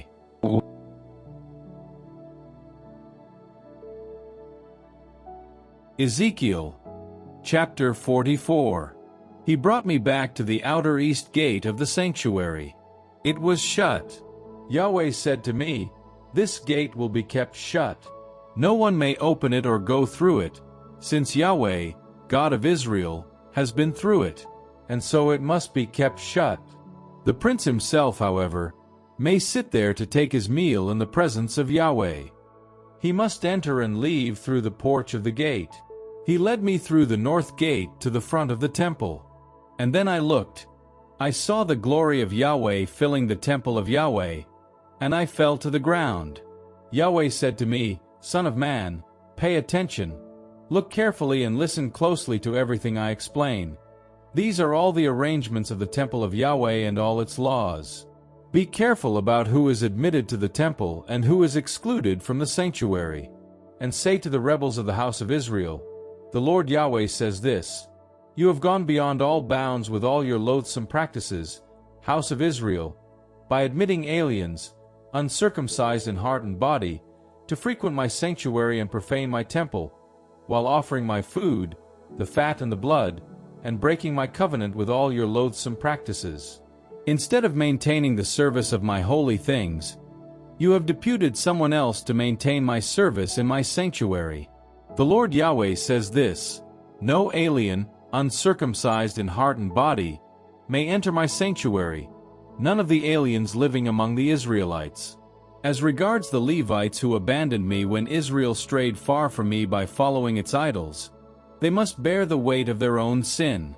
They must be servants in my sanctuary, responsible for guarding the temple gates and serving the temple. They will kill the burnt offerings and the sacrifice for the people, and hold themselves at the service of the people. Since they used to be at their service in front of their idols and were an occasion of guilt for the house of Israel, very well, I stretch out my hand against them, declares the Lord Yahweh. They will bear the weight of their guilt. They may never approach me again to perform the priestly office in my presence, nor touch my holy things and my most holy things. They must bear the disgrace of their loathsome practices. I shall give them the responsibility of serving the temple. I shall make them responsible for serving it and for everything to be done in it. As regards the Levitical priests, the sons of Zadok, who maintained the service of my sanctuary when the Israelites strayed far from me, they will approach me to serve me. They will stand in my presence to offer me the fat and blood, declares the Lord Yahweh. They will enter my sanctuary and approach my table to serve me. They will maintain my service. Once they enter the gates of the inner court, they must wear linen vestments. They must wear no wool when they serve inside the gates of the inner court and in the temple. They must wear linen caps on their heads and linen breeches on their loins. They may not wear anything round their waists that makes them sweat. When they go out to the people in the outer court, they must remove the vestments in which they have performed the liturgy and leave them in the rooms of the holy place, and put on other clothes, so as not to hallow the people with their vestments. They may neither shave their heads nor let their hair grow long, but must cut their hair carefully. No priest may drink wine on the day he enters the inner court. They may not marry widows or divorced women, but only virgins of the race of Israel. They may, however, marry a widow, if she is the widow of a priest. They must teach my people the difference between what is sacred and what is profane, and make them understand the difference between what is clean and what is unclean. They must be judges in lawsuits. They must judge in the spirit of my judgments. They must follow my laws and ordinances at all my feasts and keep my Sabbaths holy. They may not go near a dead person, in case they become unclean, except in these permissible cases, that is, for father, mother, daughter, son, brother, or unmarried sister.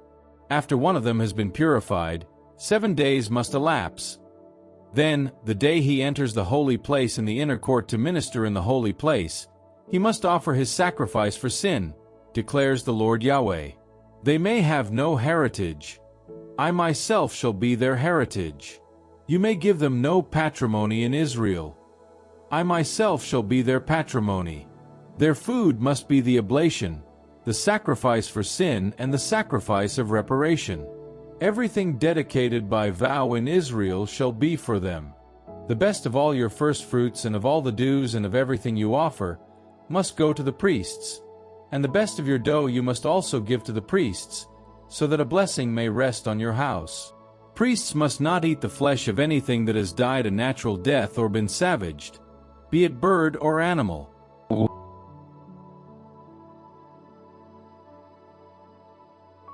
Ezekiel, chapter 45.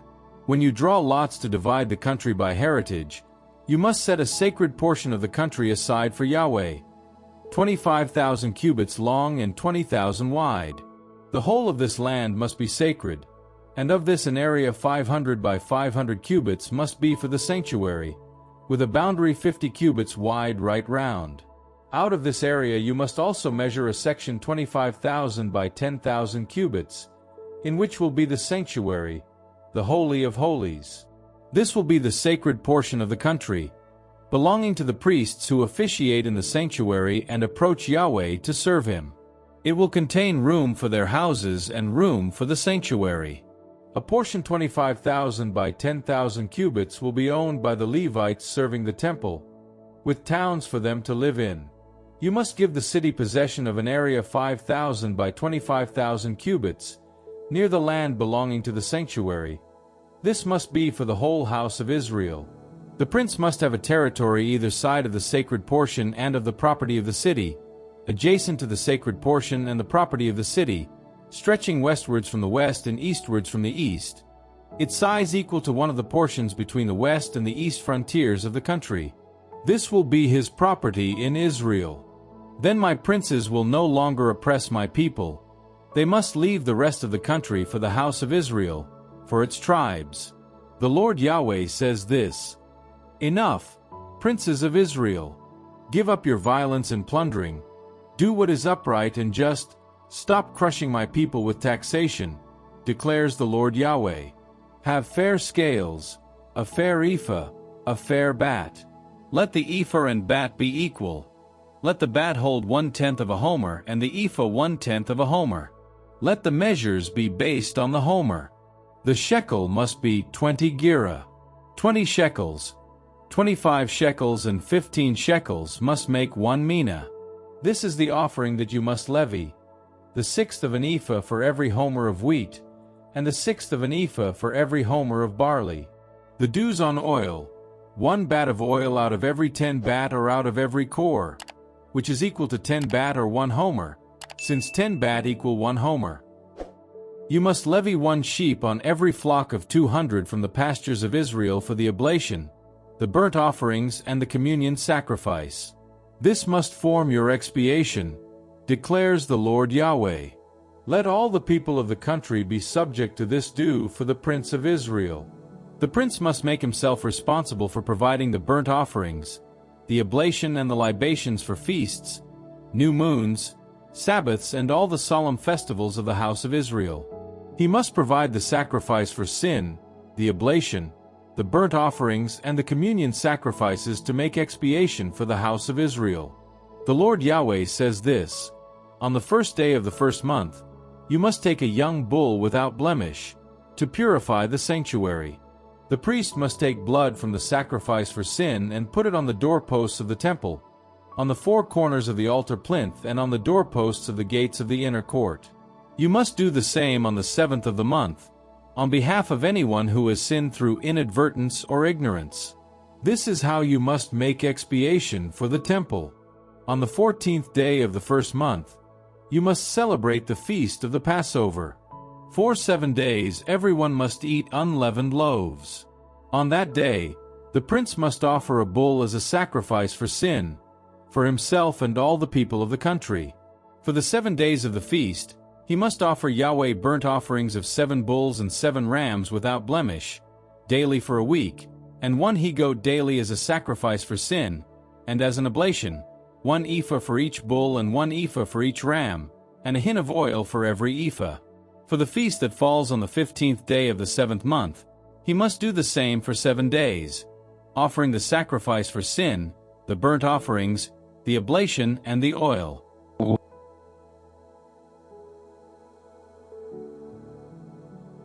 Ezekiel, chapter 46. The Lord Yahweh says this: The east gate of the inner court must be kept shut for the 6 working days. On the Sabbath day, however, it must be opened, as also on the day of the new moon, and the prince must go in through the porch of the outer gate and take his position by the doorposts of the gate. The priests must then offer his burnt offerings and his communion sacrifice. He must prostrate himself on the threshold of the gate and go out, and the gate must not be shut again until the evening.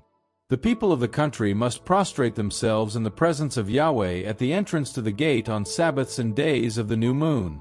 The burnt offering offered to Yahweh by the prince on the Sabbath day must consist of 6 unblemished lambs and 1 unblemished ram, with an oblation of 1 ephah for the ram, and such oblation as he pleases for the lambs, and a hin of oil for every ephah. On the day of the new moon it must consist of an unblemished young bull, 6 unblemished lambs and 1 unblemished ram, when he must make an oblation of 1 ephah for the bull and 1 ephah for the ram, and what he pleases for the lambs, and a hin of oil for every ephah. When the prince goes in, he must enter by the porch of the gate, and he must leave by the same way.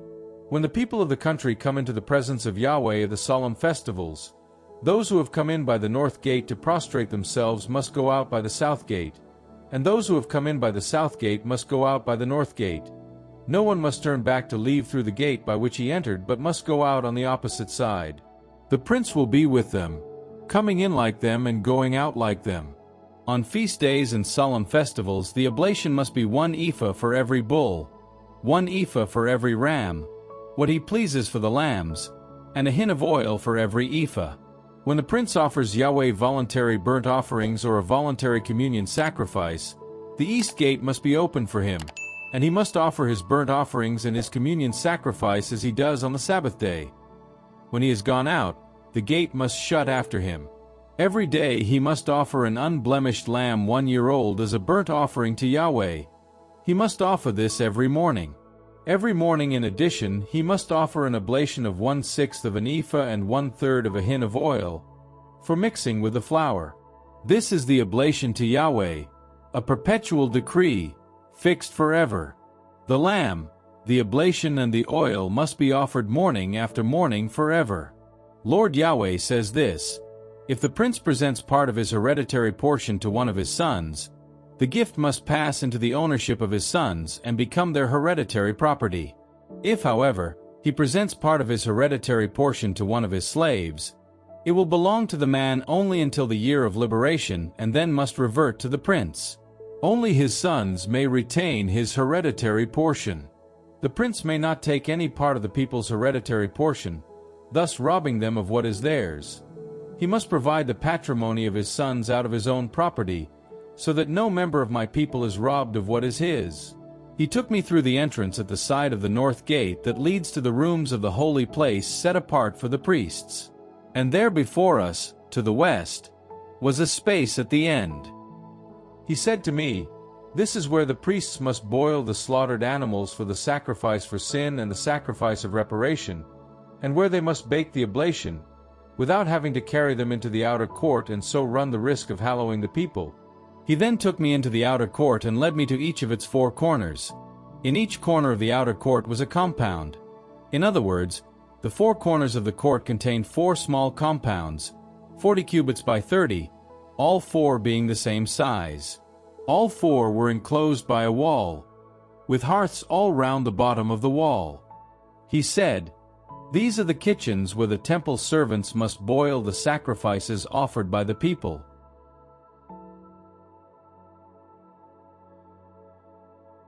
Ezekiel, chapter 47. He brought me back to the entrance of the temple, where a stream flowed eastwards from under the temple threshold, for the temple faced east. The water flowed from under the right side of the temple, south of the altar. He took me out by the north gate and led me right round outside as far as the outer east gate where the water flowed out on the right-hand side. The man went off to the east holding his measuring line and measured off 1,000 cubits. He then made me wade across the stream. The water reached my ankles. He measured off another 1,000 and made me wade across the stream again. The water reached my knees. He measured off another 1,000 and made me wade across the stream again. The water reached my waist. He measured off another 1,000. It was now a river which I could not cross. The stream had swollen and was now deep water, a river impossible to cross. He then said, "Do you see, Son of Man?" He then took me and brought me back to the bank on the river. Now, when I reached it, I saw an enormous number of trees on each bank of the river.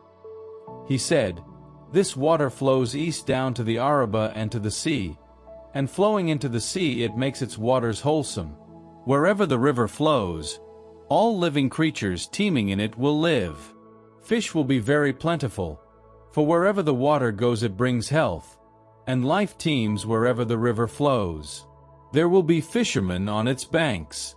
Fishing nets will be spread from En-Gedi to En-Eglaim. The species of fish will be the same as the fish of the Great Sea. The marshes and lagoons, however, will not become wholesome, but will remain salt. Along the river, on either bank, will grow every kind of fruit tree with leaves that never wither and fruit that never fails. They will bear new fruit every month, because this water comes from the sanctuary. And their fruit will be good to eat and the leaves medicinal. The Lord Yahweh says this will be the territory which you must distribute among the 12 tribes of Israel, with 2 portions for Joseph. You will each have a fair share of it, since I swore to your fathers that I would give it to them, and this country now falls to you as your heritage. These will be the frontiers of the country. On the north, from the Great Sea, the road from Hethlon to the pass of Hamath, Zedad, Berotha, Sibraim lying between the territories of Damascus and Hamath, to Hazer Hatikon on the borders of Horon. The frontier will extend from the sea to Hazer Enon, with the territory of Damascus and the territory of Hamath to the north. That will be the northern frontier. On the east, the Jordan will serve as frontier between Horon and Damascus, between Gilead and Israel, down to the eastern sea as far as Tamar. That will be the eastern frontier. On the south, from Tamar southward to the waters of Meribah in Kadesh, to the Wadi and the Great Sea, that will be the southern frontier. And to the west, the Great Sea will serve as frontier up to the point opposite the pass of Hamath. That will be the western frontier. You must distribute this country among yourselves, among the tribes of Israel. You must distribute it as a heritage for yourselves and the aliens settled among you who have fathered children among you, since you must treat them as citizens of Israel. They must draw lots for their heritage with you, among the tribes of Israel. You will give the alien his heritage in the tribe where he has settled, declares the Lord Yahweh.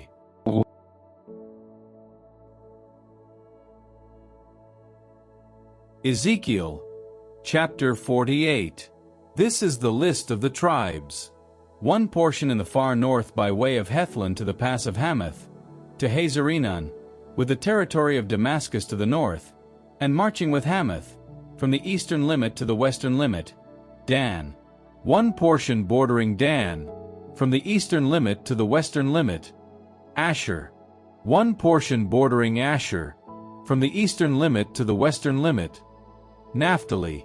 1 portion bordering Naphtali, from the eastern limit to the western limit, Manasseh.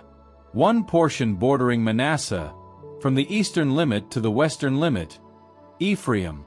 1 portion bordering Ephraim, from the eastern limit to the western limit, Reuben. 1 portion bordering Reuben, from the eastern limit to the western limit, Judah.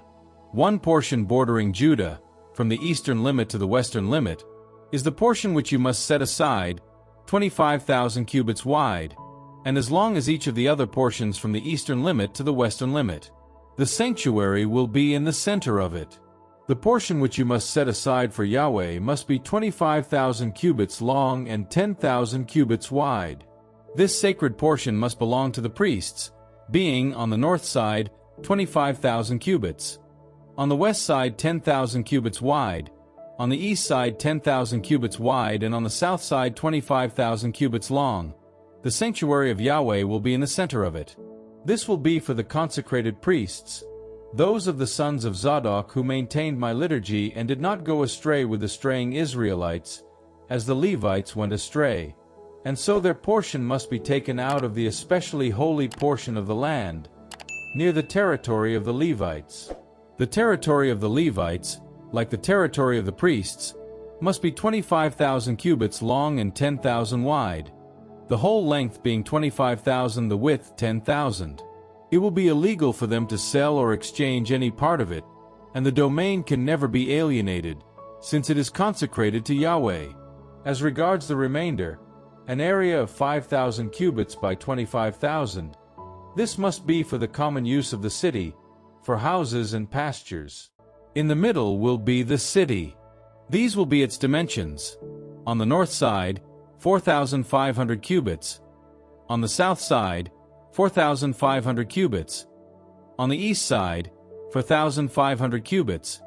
On the west side, 4,500 cubits. The pasture land of the city must extend 250 cubits to the north, 250 to the south, 250 to the east, 250 to the west. One strip, contiguous to the sacred portion, must be left over, consisting of 10,000 cubits to eastward and 10,000 to westward, marching with the sacred portion. This will bring in a revenue for feeding the municipal workmen. And the municipal workmen, drawn from all the tribes of Israel, will farm it. The portion must have a total area of 25,000 cubits by 25,000. You must allocate a square area from the sacred portion to constitute the city. What is left over will be for the prince, on either side of the sacred portion and of the property of the city, marching with the 25,000 cubits to eastward to the eastern frontier, and marching with the 25,000 cubits to westward to the western frontier, running parallel with the other portions and belonging to the prince. In the center will be the sacred portion and the sanctuary of the temple. Thus, apart from the property of the Levites and the property of the city which lie in the middle of the prince's portion, everything between the borders of Judah and the borders of Ben-Jamin must belong to the prince. As regards the rest of the tribes, one portion from the eastern limit to the western limit, Benjamin. One portion bordering Benjamin, from the eastern limit to the western limit, Simeon. One portion bordering Simeon, from the eastern limit to the western limit, Issachar. One portion bordering Issachar, from the eastern limit to the western limit, Zebulun. One portion bordering Zebulun, from the eastern limit to the western limit, Gad. On the southern border of Gad, on the south side, the border will run from Tamar to the waters of Meribah in Kadesh, to the Wadi and the Great Sea. This is how you must distribute the country to the tribes of Israel as their heritage, and these must be their portions, declares the Lord Yahweh. Here are the exits from the city. On the north side, 4,500 cubits are to be measured off. The gates of the city are to be named after the tribes of Israel. 3 gates to the north, one the gate of Reuben, one the gate of Judah, one the gate of Levi. On the east side, there will be 4,500 cubits and 3 gates. One the gate of Joseph, one the gate of Benjamin, one the gate of Dan. On the south side, 4,500 cubits are to be measured off, and there are to be 3 gates. One the gate of Simeon, one the gate of Issachar, one the gate of Zebulun. On the west side, there will be 4,500 cubits and 3 gates. One the gate of Gad, one the gate of Asher, one the gate of Naphtali. Total perimeter, 18,000 cubits. The name of the city in future must be, Yahweh is there.